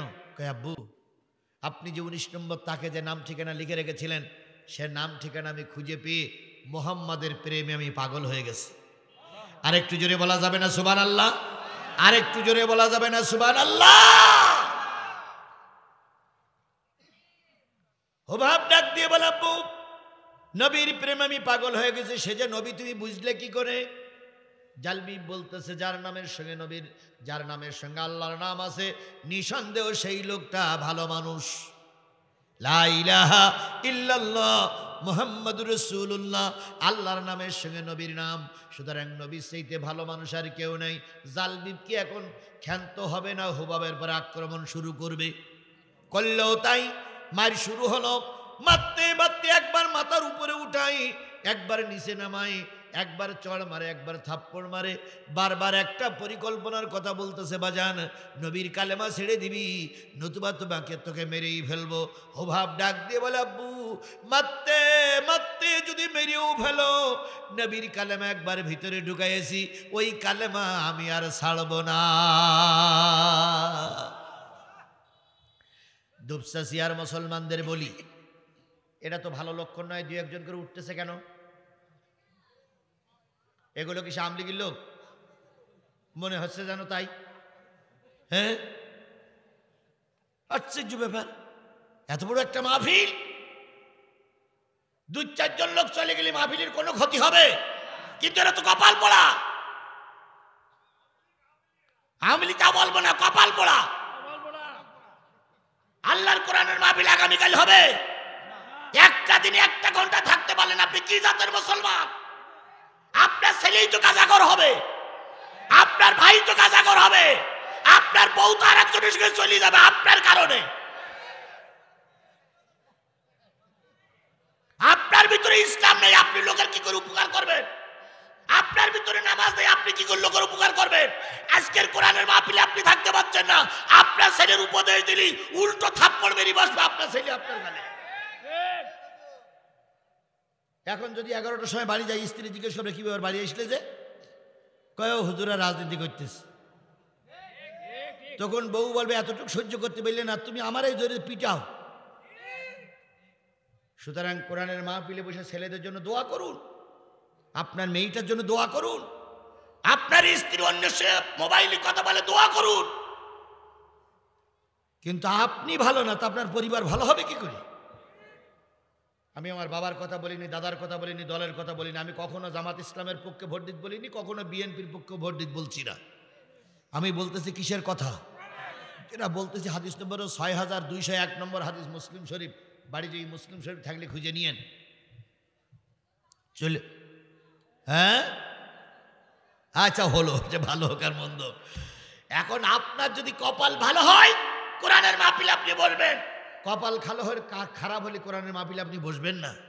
এখন কিছু কিছু লোক বলতে পারে ও আগের হুজুর আর এখনকার হুজুর এক নাই। আরে বাবা, নবীর চাইতে ভালো বক্তা পৃথিবীতে কেউ ছিল না। নবীর ওয়াজ আবু জেহেল গ্রহণ করেনি। সেই আবু জেহেলের রক্ত যাদের শরীরে আছে তারাই ওয়াজ গ্রহণ করবে না। সুতরাং দয়া করে জাতিকে বলছে, আমি তো 12টা পর্যন্ত সময় দিছি, আপনি উঠবেন কেন? আপনি উঠলে আপনারই ক্ষতি হবে, আমার কোনো ক্ষতি হচ্ছে না। আমার লাইন ঠিকই আছে। এই 5000 লোকের ভিতরে 5 জন চলে গেলে আমার কোনো ক্ষতি হবে না, কিন্তু ক্ষতিটা আপনি করে গেলেন। এখন বাড়ি যাওয়ার পরে যখন আপনার ছেলেমেয়েরা দেখবে যে বাপ মাঝখানে বাড়ি আইছে, তখন ওই ছেলেমেয়েরা ভাবলে আমার বাপ হলে ইসলাম বিদ্বেষী, আমি ইসলামের পক্ষেই কাজ করি, লাভটা কি? এবার আপনি যখন কবরের পাড়ে যাবেন তখন মৃত্যুবাসীরা কবর থেকে বলবে, কিরে তুই বাড়ি যাচ্ছিস, এখনো তো মোনাজাত হয়নি, তুই তো বিড়ি টানতে টানতে বাড়ি যাচ্ছিস, এখন তো হুজুর মোনাজাত করিনি। আমি চাইছিলাম আমার তোর দাদার ঘরে আমি ছিলাম, আমার ঘরে তুই আছিস, তুই একটু দোয়া করবি। তুই যখন দোয়া করলি না, আমি কবরে শুয়ে শুয়ে দোয়া করতে চাল্লাহ, ছেলে মেয়ের আরো খারাপ বানাই দাও। কোথায় আছেন আপনি? আপনি মুসলমান, দোয়া করা আপনার জন্য ফরজ, ওয়াজিব। কথা বলেন ঠিক না বেটি? আপনার বাপ মার জন্য আপনি দোয়া করবেন না? আপনি কি সন্তান? আর একটা জিনিস মনে রাখেন, অন্য বক্তাদের দোয়া কবুল হবে কিনা জানি না, আমারও দোয়া কবুল হবে কিনা আমি জানি না, তবে আমি আশাবাদী আল্লাহ আমার দোয়া ফিরাই দেবে না। যদি বলেন কেন? আমি একজন মুসাফির। বাংলাদেশের যতগুলো বক্তা মার খেয়েছে ওই 15 বছরে, তার ভিতরে সিরিয়ালে আসতে গেলে আমি সবার উপরে। আমার নামে 20টা মামলা। 5 দিন আয়না ঘরে ছিলাম, বাড়ি গদ্দরগুলো ভেঙে চুরমার করে দিল। আমার ছোট্ট মেয়েটারে মেরে আহত করলো। আমার মাকে, আমার মার এখনো বেশি আছে, আমার মা খুব বেশি হলে 20 কেজি ওজন। সেই মা যখন ওই পুলিশের পা জড়াই ধরেছিল, মাকে গলা ধরে উঁচু করে দূরে ফেলাই দিল। আমার মায়ের কপালটা কেটে রক্ত বাহির হলো। সেই নির্যাতিত পরিবারের মানুষ আমি, আমার মা এখন আমার জন্য দোয়া করে, আমার স্ত্রী তাহাজ্জুদের নামাজ পড়ে দোয়া করে, বাচ্চাগুলো কেঁদে কেঁদে দোয়া করে। সুতরাং আমি আপনাদের জন্য দোয়া করলে হয়তো আল্লাহ দোয়া ফিরাই দেবে না। এইরকম একটা সুন্দর জান্নাতি পরিবেশ থেকে আপনি চলে যাচ্ছেন, আপনি হতভাগা, আপনি নিশ্চয়ই আল্লাহর নাফরমান বান্দা। আমি তো সারা রাত ওয়াজ করবো তাও বলিনি, বলেছি? আমি তো একটা সময় বেঁধে দিয়েছি, এই সময়ের ভিতরে ইনশাল্লাহ আমরা শেষ মোনাজাত পর্যন্ত থাকবো ইনশাআল্লাহ। আপনারা যতই ঝামেলা করবেন তত রায় তারও বাড়বে। আমার ভাইয়েরা, আল্লাহর নবী সাল্লাল্লাহু আলাইহি সাল্লাম মদিনায় এখনো দাওয়াতি কাজ করিনি, তাবলীগ করিনি। তার আগে জাল বিবির ঘরে হুবহাব কালেমাওয়ালা হয়ে গেছে। সুবহানাল্লাহ বলেন। দাওয়াতি কাজ না করলেও অনেক সময় দাওয়াত পৌঁছায় যায়। আপনারা প্রায় জানি, আমরা সবাই প্রায় জানি। বলুন তো, রাসূল সাল্লাল্লাহু আলাইহি সাল্লামের মৃত্যুর পরে জামাটা কার জন্য বাজেট করেছিলেন? এইটা শোনা যায়, কতটুকু সত্য মিথ্যা আমি জানি না। ওয়াইস কুরুনির সঙ্গে কি নবীর দেখা হয়েছিল? তাহলে ওয়াইস কুরুনির সঙ্গে দেখা হয়নি। ওয়াইস কুরুনি কিন্তু নবীকে ভালোবাসতেন, আর এই ভালোবাসার সংবাদ আল্লাহ পাক রসুলকে জানাইছিলেন। তাই আল্লাহ রসুল বলেছিলেন, আমার জামাটা মৃত্যুর পরে ওয়াইস কুরুনিকে দিয়ে সত্য মিথ্যা আমি যাচাই করিনি, বা ওটা আমার দেখার দরকার নেই। শুধু এতটুকু বলি, অন্তরের মহব্বত থাকলে এভাবেই কাজ হয়। নবী এখনো মদিনায় পৌঁছায়নি, তার আগে কালেমাওয়ালা একটা যুবক তৈরি হয়ে গেছে। বাজান পিটানো, পিটান খেয়ে বাপ আর সন্তানের সঙ্গে যখন তুমুল আকারের নির্যাতন চলছে, ঠিক সেই সময় জাল বিবির স্ত্রী হুনহুনা চিন্তা করলো, বাপ বেটার লড়াই চলতে, এখন এখানে মাঝখানে নেতা লাগবে। তাই তিনি ছুটে চলে গেলেন নেতার কাছে। ওনাদের নেতার নাম ছিল কাব ইবনে আশরাফ। কি নাম? জোরে বলেন, কি নাম? কাব ইবনে আশরাফের কাছে চলে গেল। কাব ইবনে আশরাফের যে বলতেছে, নেতা, ও নেতা, ও নেতা, সর্বনাশ। কই কি? কই তোমাদের যে দলের যে লিডার জালবিব, তিনি মুহাম্মদ সাল্লাল্লাহু আলাইহি সাল্লামের নামে নাকি কালেমা লিখে ওই উপরে তাকে রেখে দিয়েছিল। ওনার ছেলে, আমাদের ছেলে হুবহাবটা খুঁজে বের করেছে।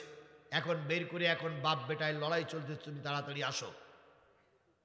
কাব ইবনে আশরাফ যখন বাহির হলো, চিন্তা করলো রাস্তায় গেলে শত্রু আমাকে মেরে ফেলে দিতে পারে। তাই কাব ইবনে আশরাফ 2 জন বডিগার্ডকে নিলেন। একজন হচ্ছে আবু লুবাবা, আর একজন হলো হুয়া ইবনে আখতার। কয়জন বডিগার্ড? একজন আবু লুবাবা, আর একজন হলো হুয়া ইবনে আখতার। খালি ওনারা আসতেছেন কয়জন? 3 জন। মার বাপ কয়জন? 5 জন। 5 দলীয় জোট। কয় দলীয় জোট? তার ভিতরে 4 জন পুরুষ মানুষ আর 1 জন লেডিস। লেডিসের নাম হলো হুনহুনা, নেতার নাম হলো জালবিব, আর বড় নেতার নাম হলো কাব ইবনে আশরাফ। আর জালবিবের সঙ্গে জালবিব আর কি বলে জালবিব হুবহাব, কাব ইবনে আশরাফ আর আবু লুবাবা হয় ইবনে আখতার। এই 5 জন লোক আসতেছে হুবহাবকে শায়েস্তা করার জন্য। 5 জন লোক এক জায়গায় বসে গেল। নারী কয়জন? পুরুষ কয়জন? এই 5 জন এক জায়গায় বসে হুবহাবকে ডেকে ডেকে বলতেছে, বাজান রে, তোর বাবা একটা রাজনৈতিক দলের নেতা। ভাই সাউন্ড কম হচ্ছে না? সাউন্ড আসলেই কম হচ্ছে, আমার কষ্ট হচ্ছে, তারপরে একটু বাড়াতে পারো কি দেখো তো বাবা। আমার ভাইয়েরা, চেষ্টা করলে এর বেশি হবে কিনা আল্লাহই ভালো জানে। যে পর্যন্ত হোক সে পর্যন্ত মনোজাত পর্যন্ত যাই। আমার ভাইয়েরা, 5 জন হুবহাবকে নিয়ে বসে বলল। প্রথম মা বলল, বাজান নবীর কালেমা ছেড়ে দে। হুবহাব চুপ থাকলেন। নেতা কাব ইবনে আশরাফ বলেন, নবীর কালেমা যদি ছেড়ে না দিস তোরে কিন্তু মেরে ফেলবো। হুবহাব চুপ থাকলেন।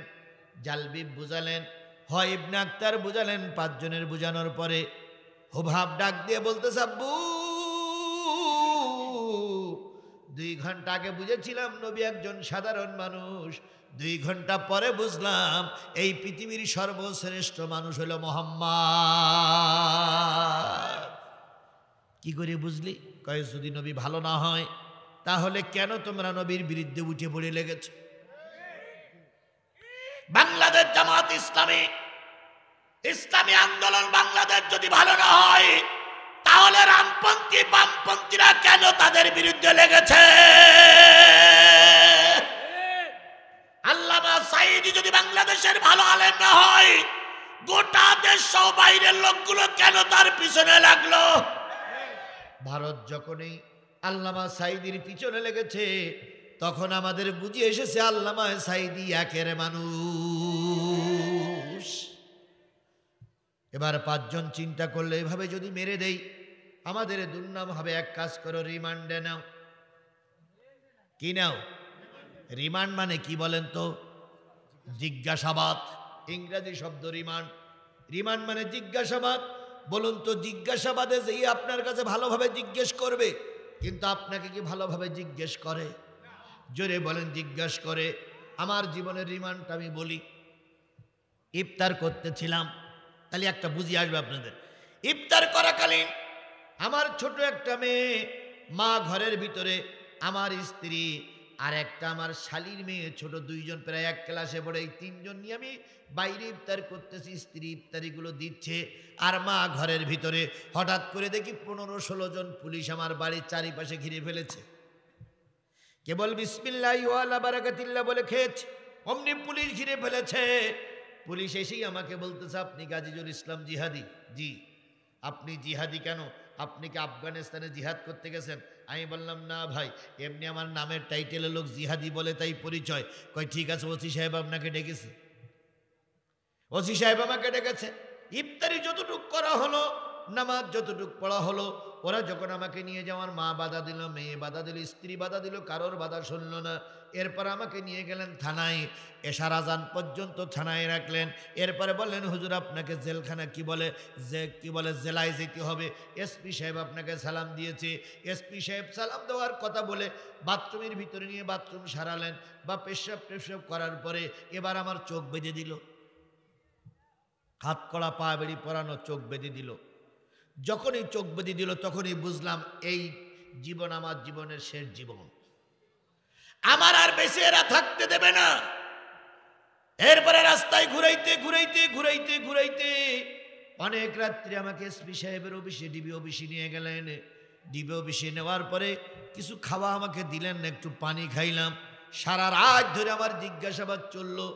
এডিশনাল এসপি আসে, ডিসি আসে, পুলিশের হেড আছে, তারপরে পুলিশ সুপার আসে, সবাই মিলে জিজ্ঞেস করে আপনি কোন দল করেন, আপনার দ্বারা কতটুকু ক্ষতি হয়ে গেছে, কতটুকু উপকার হয়েছে। জিজ্ঞাসাবাদ করতে করতে ওই দিন সারা রাত চলে গেল।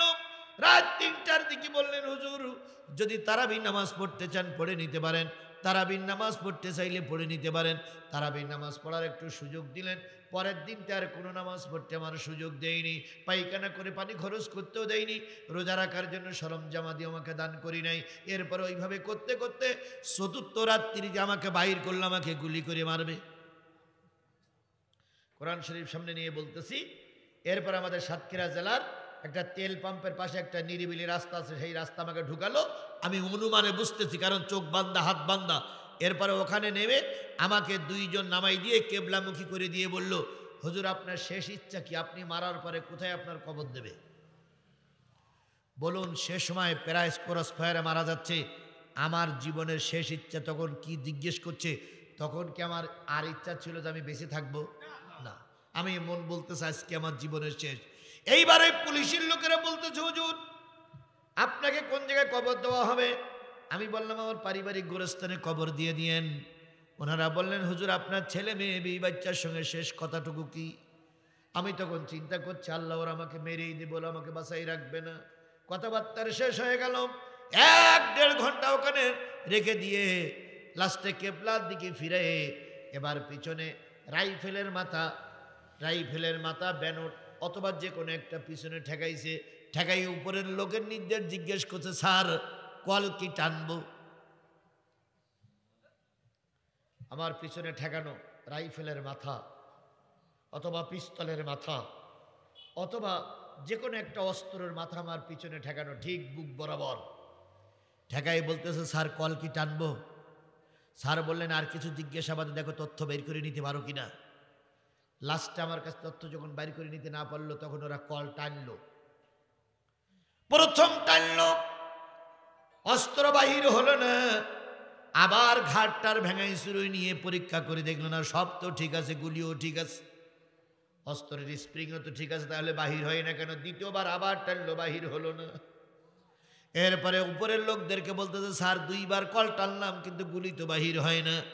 উপরের স্যার বলতেছে, আজকের দিন বাসাই রাখ, কালকে দেখা যাক কি করা যায়।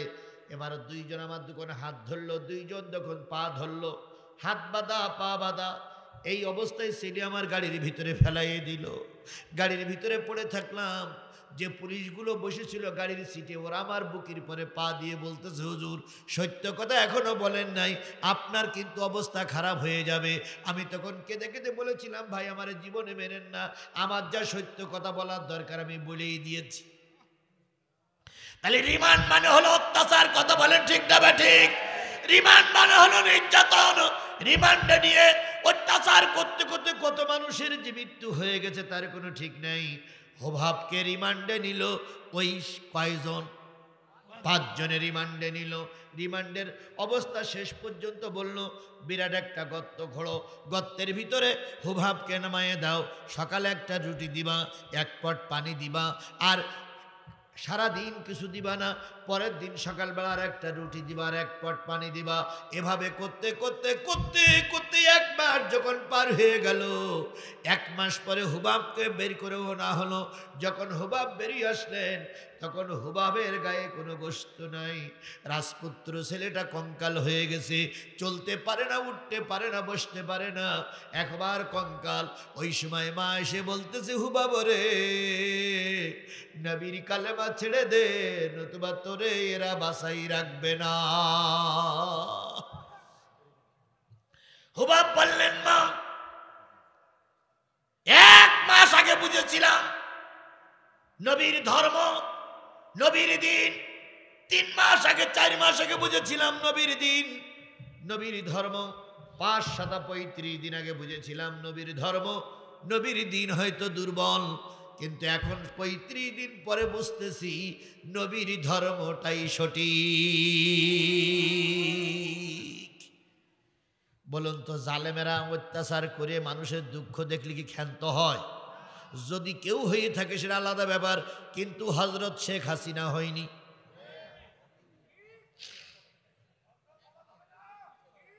হযরত তো ওরাই বলেছিল জয়পুরহাটের এমপি হজরত বলিনি, ওরাই বলেছিল যে আমাদের শেখ হাসিনার প্রথমে হজরত শব্দটা লিখতে হবে। আমি সেইটাই বলি, ওরা হজরত হওয়ার কোনো যোগ্যতা রাখে না, কিন্তু ওরা পাম্পট্টি দিদি দিদি এই পর্যন্ত নিয়ে গেছিল, সেইটাই বললাম। আমার ভাইয়েরা, এদের মনে কোনো দয়া মায়া ছিল না।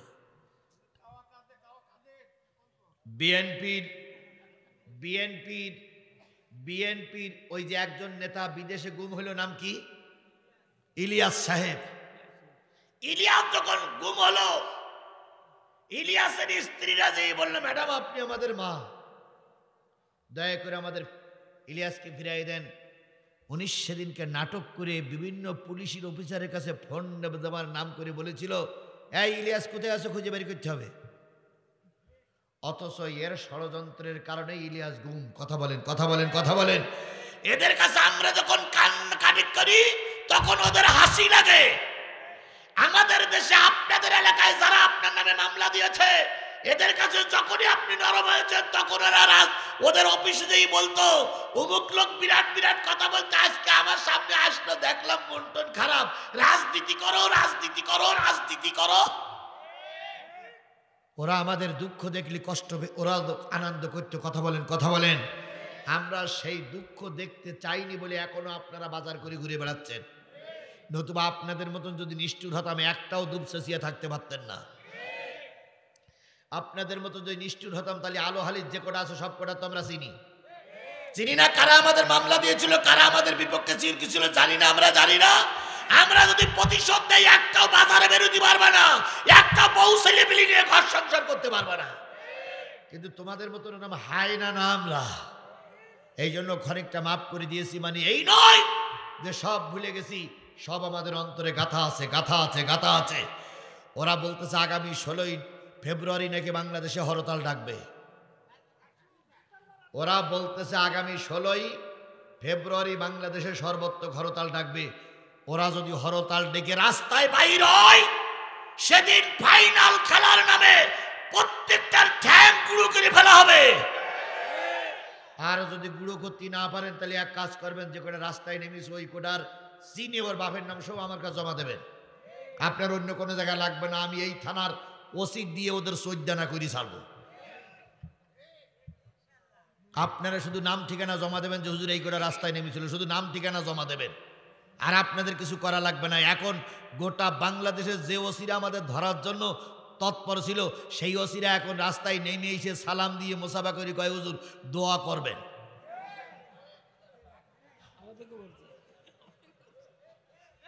ওসি সাহেব, এসপি সাহেব, ডিসি সাহেব এখন হুজুরদের কাছে সালাম দিয়ে দোয়া চায়। কথা বলেন, কথা বলেন, কথা বলেন। কিছুদিন আগে আমি মাহফিল করে আসতেছিলাম জয়পুরহাটের কালাই থেকে আপনাদের এই ভিতর দিয়ে যাচ্ছিলাম, ওই যে খেতলাল থেকে ভিতর দিয়ে যাচ্ছিলাম। হঠাৎ করে শিবগঞ্জের থানার পুলিশ হলো, দাঁড়িয়ে আছে ঘোড়াধাপের আগে ওখানে দাঁড়িয়ে আছে। আমার গাড়ি ব্যারিকেড দিল, দেওয়ার পরে নাম শোনার পরে বলছে, ও আপনি সেই জিহাদি, হুজুর আসেন একটু কোলাকুলি করি। আমি চিন্তা করলাম কোলাকুলি করতে গেলে যাদের উল্টো ধরিয়ে নিয়ে যায়, তাহলে তো আর এক জ্বালা। তখন আমি বললাম যে ভাই ঠান্ডায় না বেরিয়ে মোসাফাটা করি। কয় হুজুর ঠিক আছে, মোসাফা করে ওখান থেকে হাড় বের করে দিস, যে ওখান থেকে কোলাকুলি হবে। তাহলে আগে পুলিশ আমাদের ধরার জন্য রাস্তায় ব্যারিকেড দিত, আর সেই পুলিশ এখন আমাদের সালাম দিয়ে দোয়া নেয়। সুতরাং এখন পুলিশ আর কারো ওই পক্ষে দালাল নয়। এই জন্য যদি আপনারা রাস্তায় কোনো শয়তানকে দেখেন, নাম ঠিকানা নিয়ে জামাত বিএনপির নেতার কাছে জমা দেবেন, ওদের ব্যবস্থা নেতারাই করবে।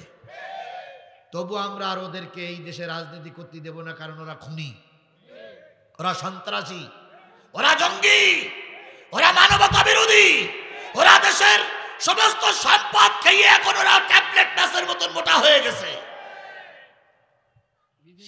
শেখ হাসিনার ছোট বোন নাম কি? শেখ রেহানা যে কত কোটি টাকা খাইছে তা ওরা হিসেব দিতে পারল না। তবে সাংবাদিকরা বলতেছে শেখ রেহানা যে টাকা খাইছে, ওই টাকাগুলো যদি ফিরে টানা যায়, বাংলাদেশের 95টা পদ্মা সেতু করা যাবে। তাহলে শেখ হাসিনার পাওয়ার বেশি না শেখ রেহানার পাওয়ার বেশি? তাই রেহানা যদি ৯৫টা পদ্মা সেতু খেয়ে ফেলে তাহলে বড় শয়তান কয়টা খাইছে? রাজনীতি করবা আগে, দেশের আগে জিনিসগুলো বের করে দাও, তারপরে রাজনীতি করো। আল্লাহ আমাদের দেশের খাতিরে দেশের জন্য কাজ করার তৌফিক দান করুক। আরো জোরে বলেন আমিন।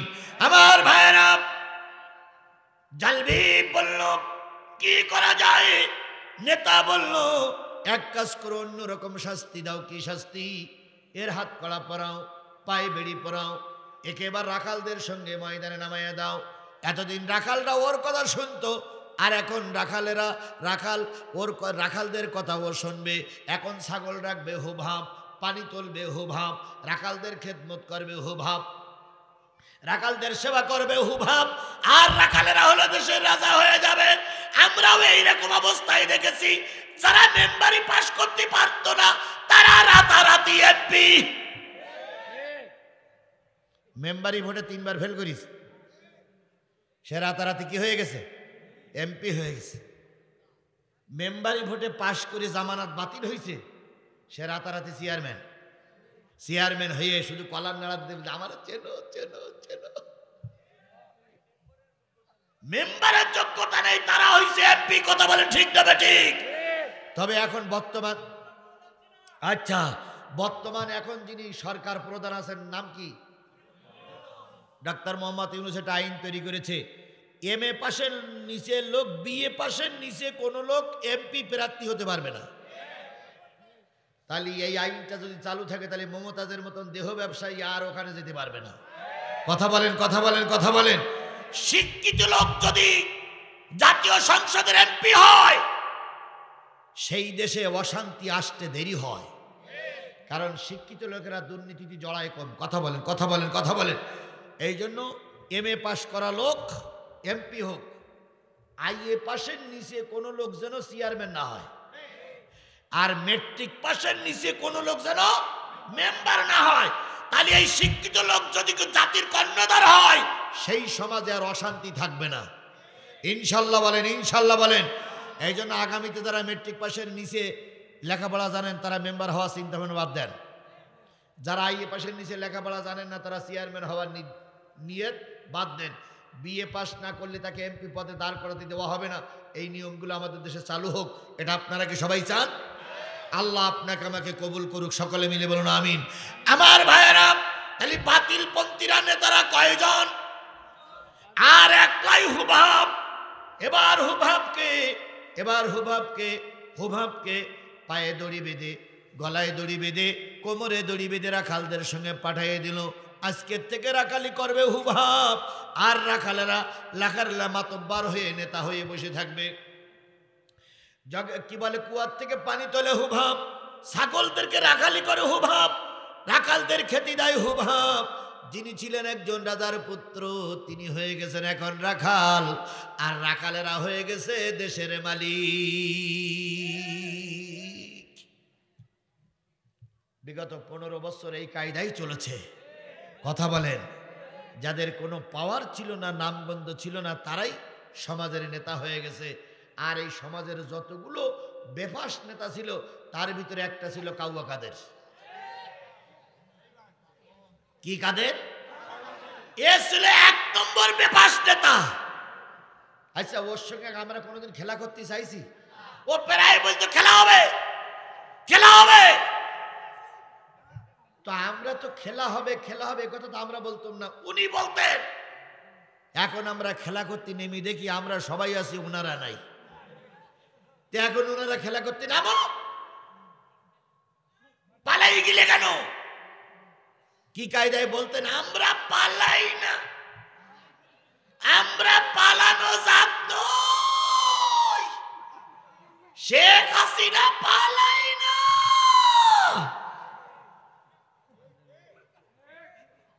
অথচ দেখেন বিএনপি পালাই গিয়েছিল, জাতীয় পার্টি পালাই গিয়েছিল, জামাত ইসলাম পালাই গিয়েছিল, ওনারাই পালাই গেছে। ভালো হয়ে যাও, ভালো হয়ে যাও মাসুদ তুমি, এ কথা কে বলবে আর? পালিয়ে গেছে কৌয়া কাদের, কেউ জানে না খবর তার। ভালো হয়ে যা ফখরুল সাহেব, আপনার বাসায় কৌয়া কাদের গেছেন নি? ঠাকুর গায়ের বাসায় আপনি থাকতে তারে দেশেননি। তার সাথে যে হিসাব বাকি, হায় হায়, তার সাথে যে হিসাব বাকি আছে কোটি জনতার। পালিয়ে গেছে কৌয়া কাদের, কেউ জানে না, হায় হায়, কেউ জানে না খবর তার। ভালো হয়ে যা।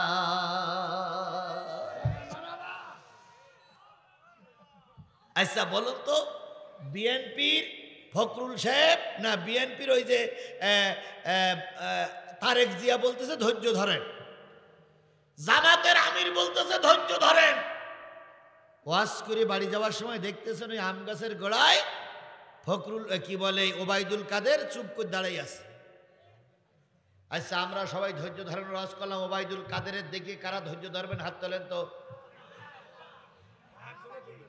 হ্যাঁ হাত তোলেন তো, কেটা বক্সিং দেবেন না?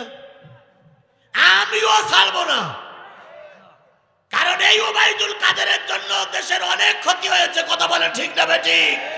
সুতরাং এদের ক্ষমা করলে আল্লাহ অসন্তুষ্ট হয়ে যাবে। আজকে রাখালের বাচ্চা রাখালেরা মাতবাড়ি করে আসছে, আর ভালো লোকগুলো জেল খেটেছে। কথা বলেন, কথা বলেন। আল্লামা নেজামি, মতিউর রহমান নেজামি শুধু বাংলাদেশের নেতা ছিলেন না, তিনি ছিলেন গোটা বিশ্বের মুসলিম আন্দোলনের নেতা। সেই লোকটারে ফাঁসিতে ঝুলাইয়াছ তোমরা। আল্লামা সাঈদীর চাইতে বড় মুফাসসির বাংলাদেশে নয়, পৃথিবীতে আর খুঁজে পাওয়া যায় না। আল্লামা সাঈদীকে বিগত 30টা বছর না 40টা বছর, আমার ঠিক স্মরণে নাই, প্রতিটা রমজানে সৌদি আরবের বাদশাহ তাকে দাওয়াত করে নিয়ে যেতেন এবং তিনি সেখানে 30 ইতিকাফ করতেন, রোজার মাস সেখানে থাকতেন, কাবার ভিতরে ঢুকে ঢুকে নামাজ পড়তেন। সেই লোকটারে মেরে দিয়েছো তোমরা।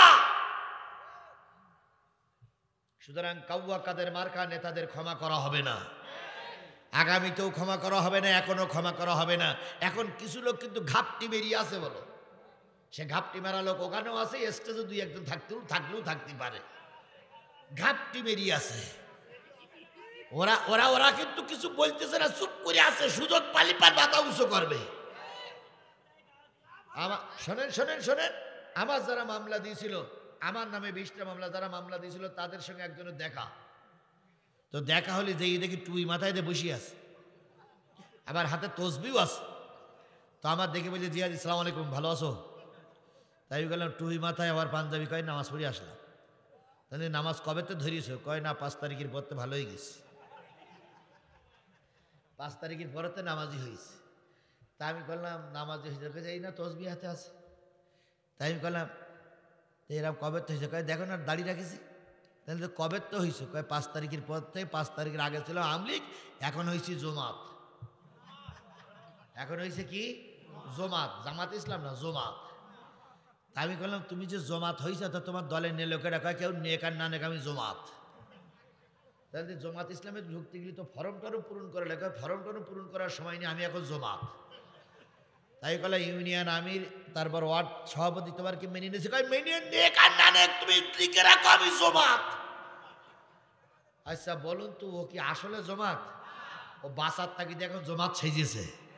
যদি আবার শেখ হাসিনা শুনে যে ভারতের বর্ডার পার হয়ে এই পাশে আইছে, ও তসবি টুপি জামা খুলে ন্যাংটই পড়ি শেখ হাসিনার সামনে যে হাজির হবে। এরকম কিছু লোকও কিন্তু এই দুপচাচিয়ায় আছে। এরা আগে ছিল আমলিগ, এখন জমাত নাই, বিএনপি সেজেছে। এদের থেকে সাবধান, এদের থেকে সাবধান। এরা দলের ভিতরে বিশৃঙ্খলা তৈরি করে জামাত অথবা বিএনপির ঘাড়ের পরে চাপিয়ে দেবে। এই জন্য বিএনপিকেও সাবধান হতে বলি, জামাতকেও সাবধান হতে বলি, এদের সহজে মেনে নেওয়া যাবে না। আইসো থাকো তোমাদের লক্ষণ আগে বুঝি, আইসো থাকো তোমাদের লক্ষণ আগে বুঝি শুনে যদি দেখি যে তওবা প্রকৃতই করেছে, আগের হুজুর তো তওবা রস করতেছিলেন, যদি তওবা প্রকৃতই করে থাকো আলহামদুলিল্লাহ, আর তওবার নামে যদি পাগলামি করো ফাজলামি করো তাহলে আগে যা হয়েছিল তার চেয়ে ডবল হবে। আর তোমরা যে কান্দো একবারও হিসেব করে দেখলে না, গাই গরু চলে গেল, বাছুরগুলো রেখে গেল, কি বলেন বলেন বলেন বলেন, ও তোমাদের কি মা যে মা চলে গেল একবারও বাচ্চাদের কথা হিসাব করলো না? পৃথিবীতে এমন কোন মা নেই যে বাচ্চাদের বিপদে ফেলে মা কেটে পড়ে, এমন কোন মা আছে? জোরে বলেন আছে? একমাত্র শেখ হাসিনা এক মা, কলঙ্কিত মা। তোমাদেরকে রাজপথে রেখে সে পালিয়ে চলে গেলে একবারও হিসেব করলো না, যাদের সন্তানগুলো রেখে যাচ্ছি কেনা কত তোর থাপ্পড় মারবে। আর এখন ওই মা ভারতের সীমানায় যেয়ে বলতেছে আমি টুস করে ঢুকে মারবো, আর এদিক ছেলেগুলো বলছে মা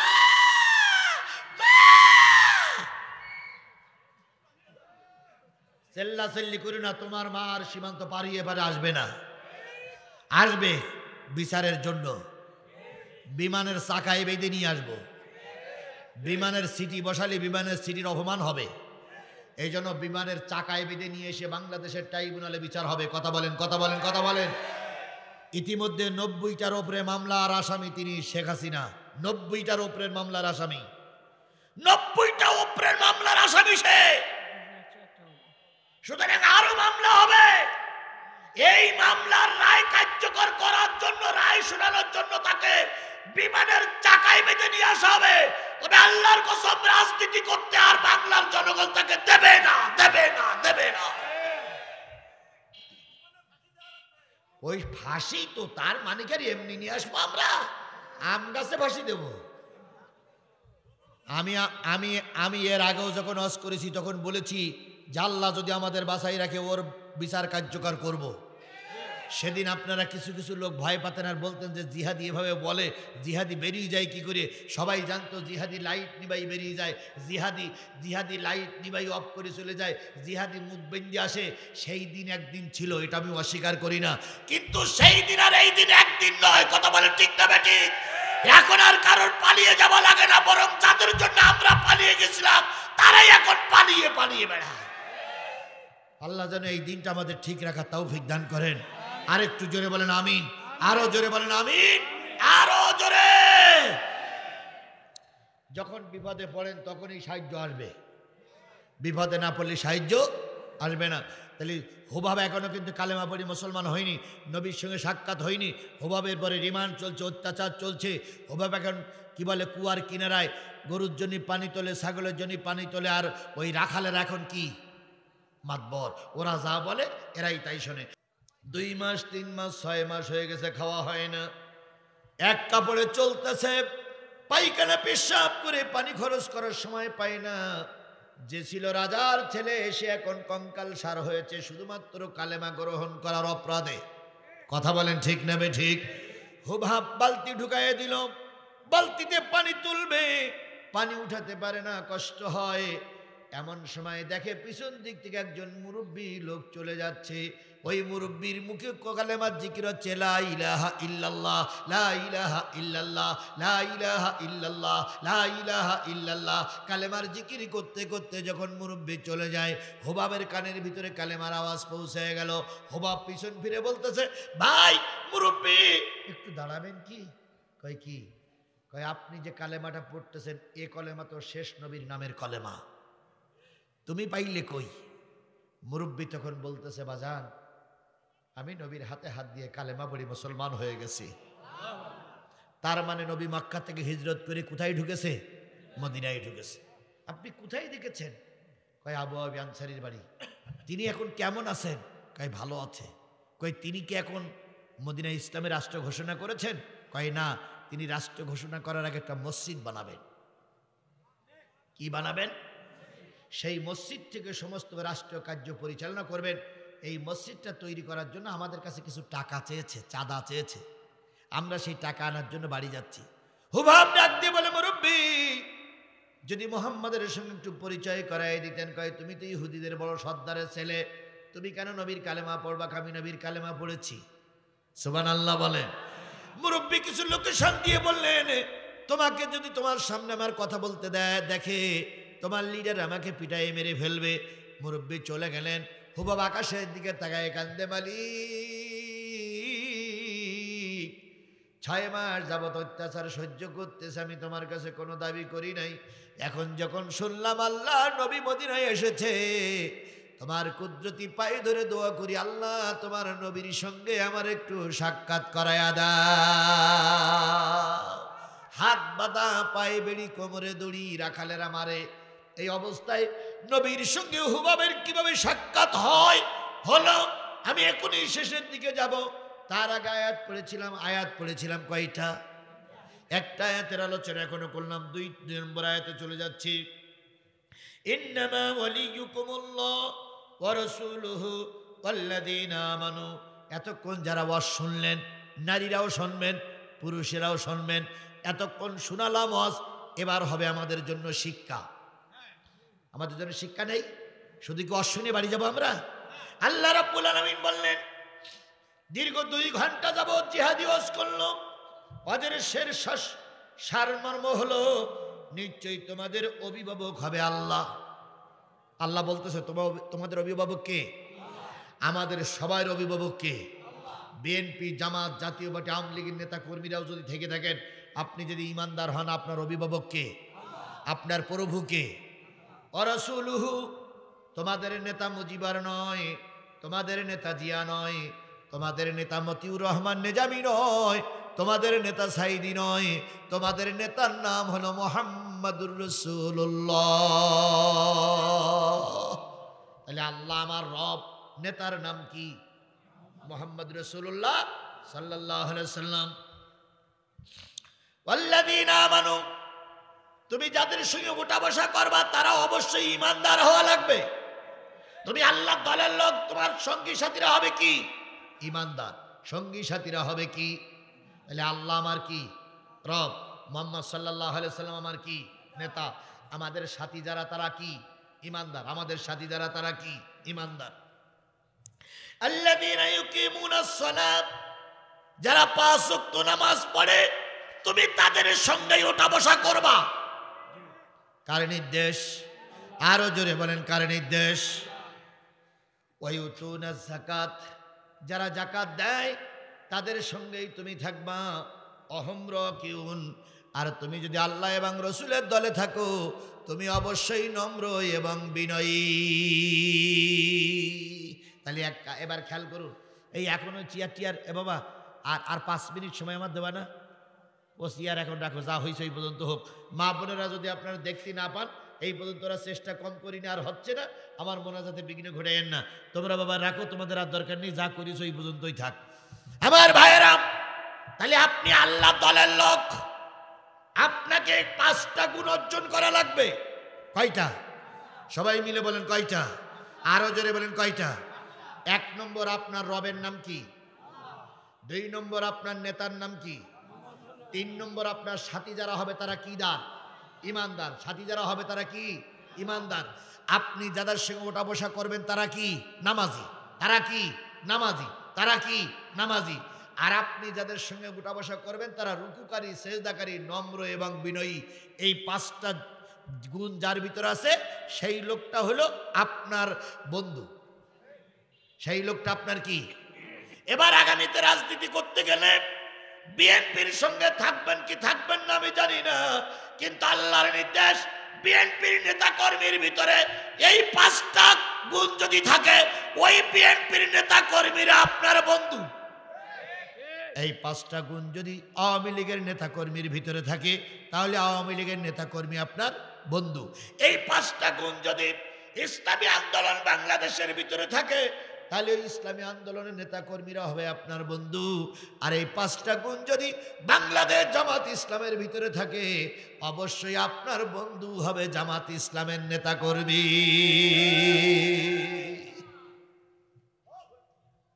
এরপরেও কিছু লোক কি বলবে জানেন? হুজুর যে কি বললো তা বুঝলাম না। বুঝবা না, তোমার বগলে এখনো চুল উঠেনি। বুঝলেতে বুঝলে, না বুঝলেতে কসু কসু কসু। সুতরাং সবাইকে বললাম 5টা গুণ যাদের ভিতরে আছে তারা তাদের দলের ভিতরে আমাকে থাকতে হবে। কে বলেছেন? শেষ আয়াত, ভালো করে খেয়াল করেন, শেষ আয়াত সবাইকে খেয়াল করার জন্য বলছি। বিএনপির ভাইরা আছেন, জামাতের ভাইরা আছেন, আওয়ামী লীগের ভাইরা আছেন, জাতীয় পার্টির ভাইরা আছেন, সবাইকে বলছি আমি জামাত ইসলামের দালাল নই, বিএনপির শত্রু নই। আমি কার কথা বলার জন্য আসছি? তাহলে 5টা দলের 5টা গুণের কথা কে বললেন? তাহলে 5টা গুণ যে দলের কর্মীদের ভিতরে আছে সেই দলের কর্মীদের সঙ্গে আপনার বন্ধুত্ব করতে হবে, এটা কে বলে দিলেন? এইবার এই 5টা দলের 5টা গুণ যাদের ভিতরে আছে তাদের সঙ্গে যদি আপনার বন্ধুত্ব হয়, আল্লাহ বলতেছেন আমাইয়া তাওয়াল্লাল্লাহ, একবার শেষ আয়াত, আমাইয়া তাওয়াল্লাল্লাহ ওয়া রাসূলুহু ওয়াল্লাযীনা আমানু ফাইন্না হিজবাল্লাহি হুমুল গালিবুন। এই 5টা গুণ যাদের ভিতরে আছে, অর্থাৎ আল্লাহর যারা নেতা মানে, রসুলকে যারা আল্লাহর যারা রব মানে, রসুলকে যারা নেতা মানে, ইমানদারকে যারা সাথী মানে, আর নামাজি লোকদের সঙ্গে যাদের ওঠা বসা, নম্র বিনয়ী লোকদের সঙ্গে যাদের চলাফেরা, এরা এই দলটা হলো ফাইন্না হিজবাল্লাহ, এই দলটা হলো আল্লাহর দল। এই দলটা কোন দল? এই দলটা কোন দল? এই জোরে বলেন, এই দলটা কোন দল? এই দল জামাত ইসলাম কিনা জানি না, ইসলামী আন্দোলন বাংলাদেশ কিনা জানি না, বিএনপি কিনা জানি না, কিন্তু এই 5টা গুণ যাদের ভিতরে আছে এই দলটা কার দল? জোরে বলেন কার দল? আল্লাহ বলতেছে ফাইন্না হিজবাল্লাহি হুমুল গালিবুন, আর আল্লাহর দলের লোকেরাই কিয়ামতের দিন বিজয় অর্জন করবে। তাহলে আমরা কি আল্লাহর দলে থাকবো না শয়তানের দলে থাকবো? আমরা আল্লাহর দলে থাকবো না মানুষের দলে থাকবো? আমরা আল্লাহর দলে থাকবো না মানব রচিত দলে থাকবো? তাহলে আল্লাহর দলে কারা কারা থাকতে রাজি আছেন? 2 হাত উঁচু করে আল্লাহরে দেখান। আমি একবারও বলিনি কোন দলে থাকতে হবে, আল্লাহর দলে থাকতে হবে। আমি মুসলমান, অবশ্যই আপনাকে আল্লাহর দলে থাকা লাগবে। আল্লাহ আপনাকে আমাকে আল্লাহর দলে কবুল করুন। আর একটু জোরে বলেন আমিন, আরো জোরে বলেন আমিন, আরো জোরে আমিন। যদি মনে করেন হুজুর আপনার এই কথাগুলো আমি তো ঠিক বুঝতে পারলাম না, যদি না বুঝে থাকেন বাড়িতে বাংলায় তাফসির আছে না? বাংলায় তাফসির আছে না? দয়া করে এই তাফসিরটা আপনি একটু পড়বেন। কোন সূরা, কয়টা আয়াত, কোন কোন? 54, 55, 56। দয়া করে এই 3টা আয়াত পড়িয়ে বুঝে আগামী কালকের বাদে পরশুদিন আমার জয়তুনি মাহফিল, জয়তুন কাহালু থানার ভিতর চেনেন আপনারা? এই জয়তুনে আপনি এই রেজাল্ট নিয়ে যাবেন, যেয়ে বলবেন হুজুর আপনার কথার সঙ্গে কথা মিল হয়নি, কথা উইড্রো করেন। যদি আমার কথার সঙ্গে কোরআনের আয়াতের সঙ্গে মিল না হয়, ওখানে আমি আপনার কাছে ক্ষমা চেয়ে বিদায় নেব। আর যদি কোরআনে থাকে, আপনি যদি মুসলমান হয়ে থাকেন, আপনার বাপ মার যদি কলেমা পড়ি বিয়ে হয়ে থাকে, আর আপনার জন্মের পরে যদি কানে আজান শোনানো হয়ে থাকে, তাহলে আপনি অবশ্যই কোরআন মেনে চলবেন। আর যদি কোরআন মেনে না চলেন, তাহলে বোঝা যাবে আপনার বাপ মার বিয়েতে ভেজাল ছিল, আপনার জন্মের ভিতরে ভেজাল আছে। আর আপনার জন্মের পরে কানে আজান কেউ দেয়নি, নিশ্চয়ই কানে উঠেছে। তাই আপনার কোরআন শুনলে গাজালা করে। কথা বলেন, কথা বলেন, কথা বলেন। আমি একবারও বলিনি বিএনপির ভোট দেবেন না, একবারও বলিনি জামাত ইসলামের ভোট দেবেন। আমার কথা হচ্ছে থাকতে হবে কিসের পক্ষে? যদি আপনি কোরআনের পক্ষে না থাকেন, তাহলে মরার পরে কোরআন দিয়ে জানাজা হবে কেন? মিনহা খলাকনাকুম ওয়া ফিহা নুঈদুকুম বলবো কেন? বিসমিল্লাহি ওয়া আলা মিল্লাতি রাসূলিল্লাহ বলবো কেন? আপনি সারা জীবন কোরআনের বিরোধী ছিলেন, মরার সময় কোরআন দেওয়া আপনার দরকার নাই। আপনি সারা জীবন যে পথে ছিলেন ওই পথেই থেকে যান। আপনারা প্রায় বলেন আমরা ধর্ম নিরপেক্ষ। কোন মুসলমানের বাচ্চা ধর্ম নিরপেক্ষ থাকতে পারবে না। ধর্ম নিরপেক্ষ মানে দুই দলের পক্ষে, আমরা কোনো দলের পক্ষে নয়। আচ্ছা, আপনি নিরপেক্ষ মানে হিন্দুর পক্ষেও মুসলমানের পক্ষে। তাহলে আপনি যদি নিরপেক্ষ থাকেন, তাহলে মরার পরে আপনার লাশটা হিন্দুদের হাতে দেব না কবরে দেব?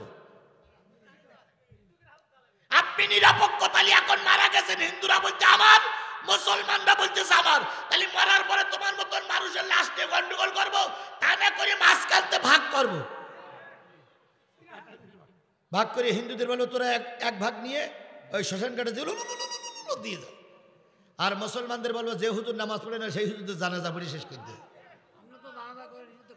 সুতরাং তুমি আমি ধর্মের ব্যাপারে নিরপেক্ষ থাকতে পারি না। কথা বলেন, কথা বলেন, কথা বলেন।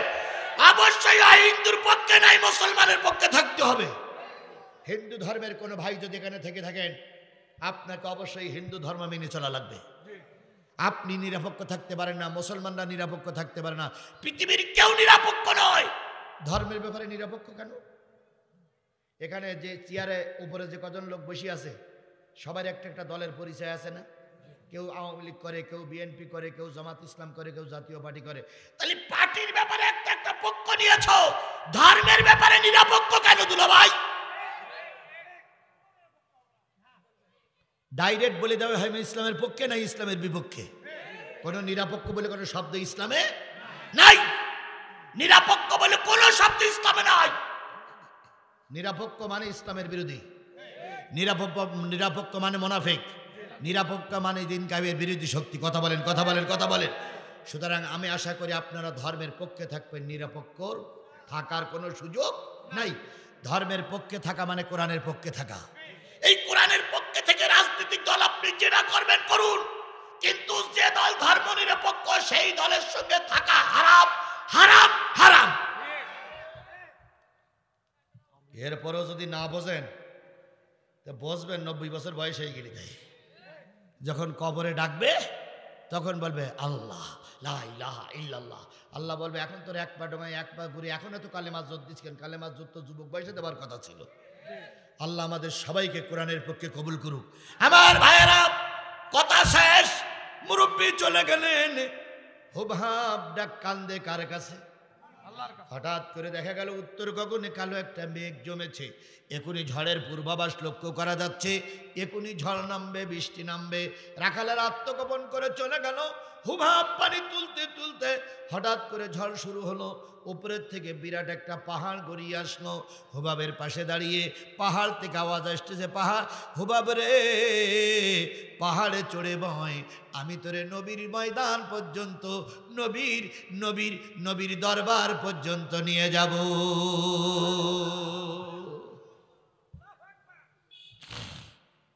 যার কেউ নেই তার কে আছে?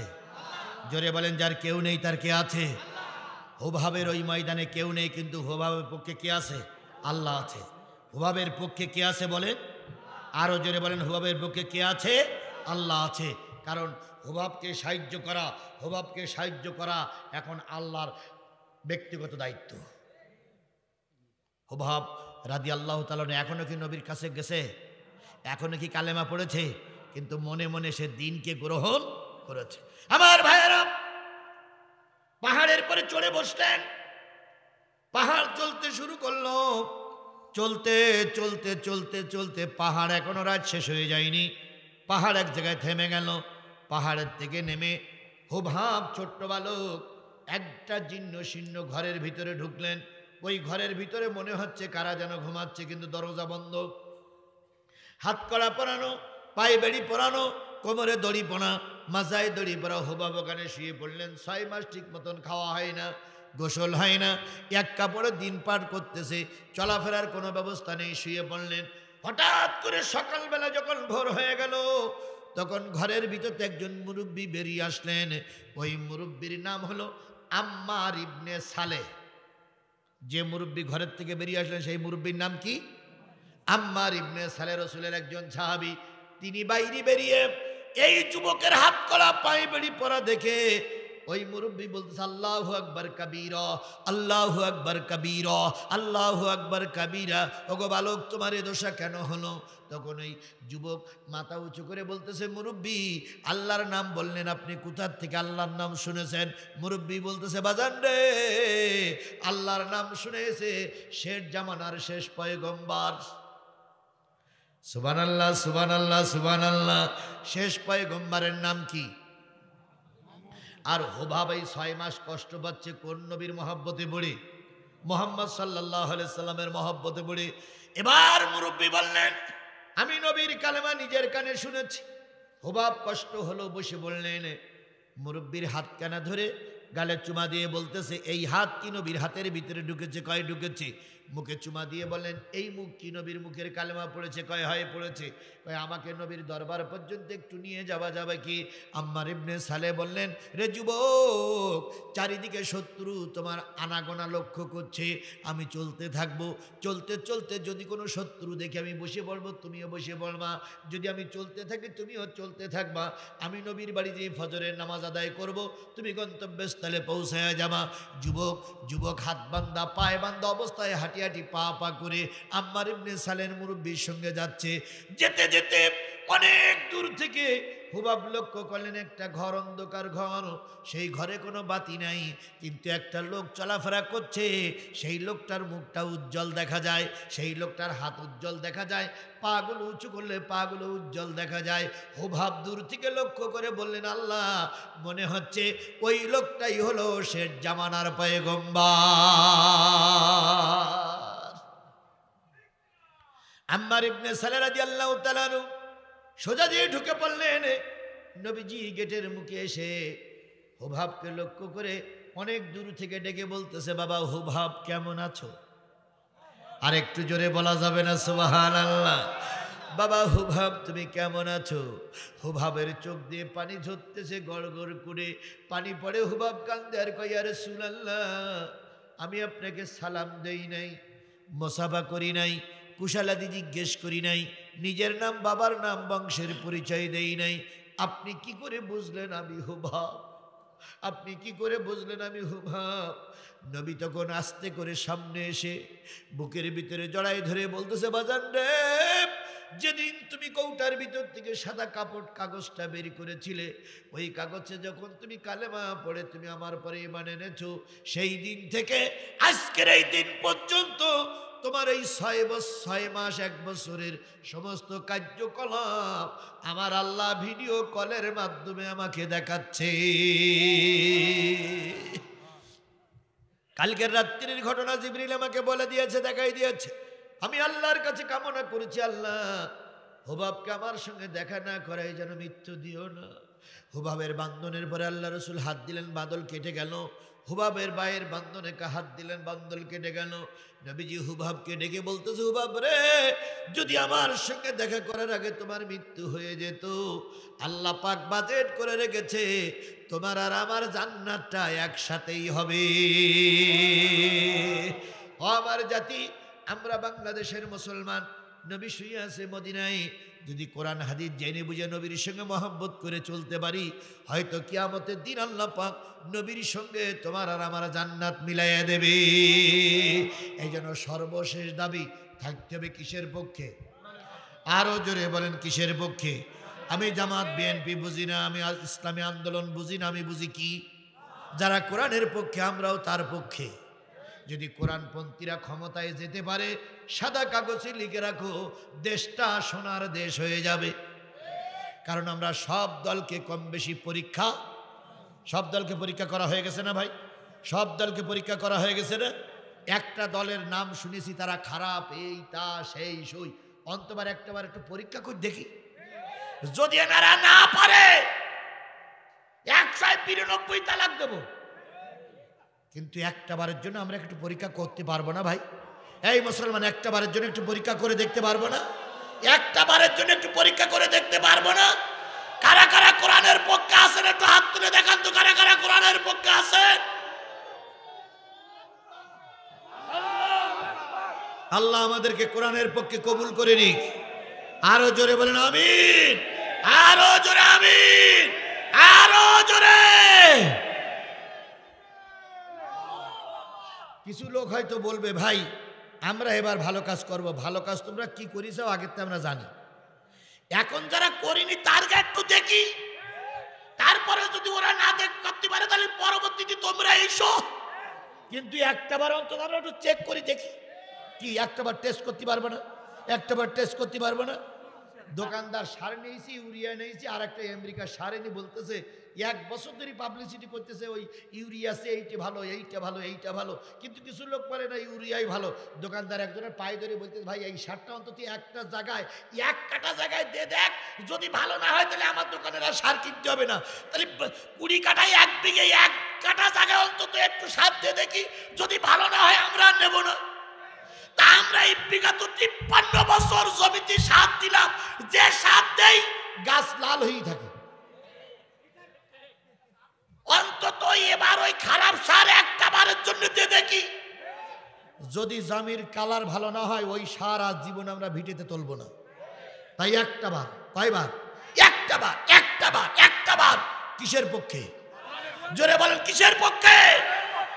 আগে দোষ দিত হুজুরা এক হয় না, আলহামদুলিল্লাহ এখন হুজুরা এক হয়ে গেছে।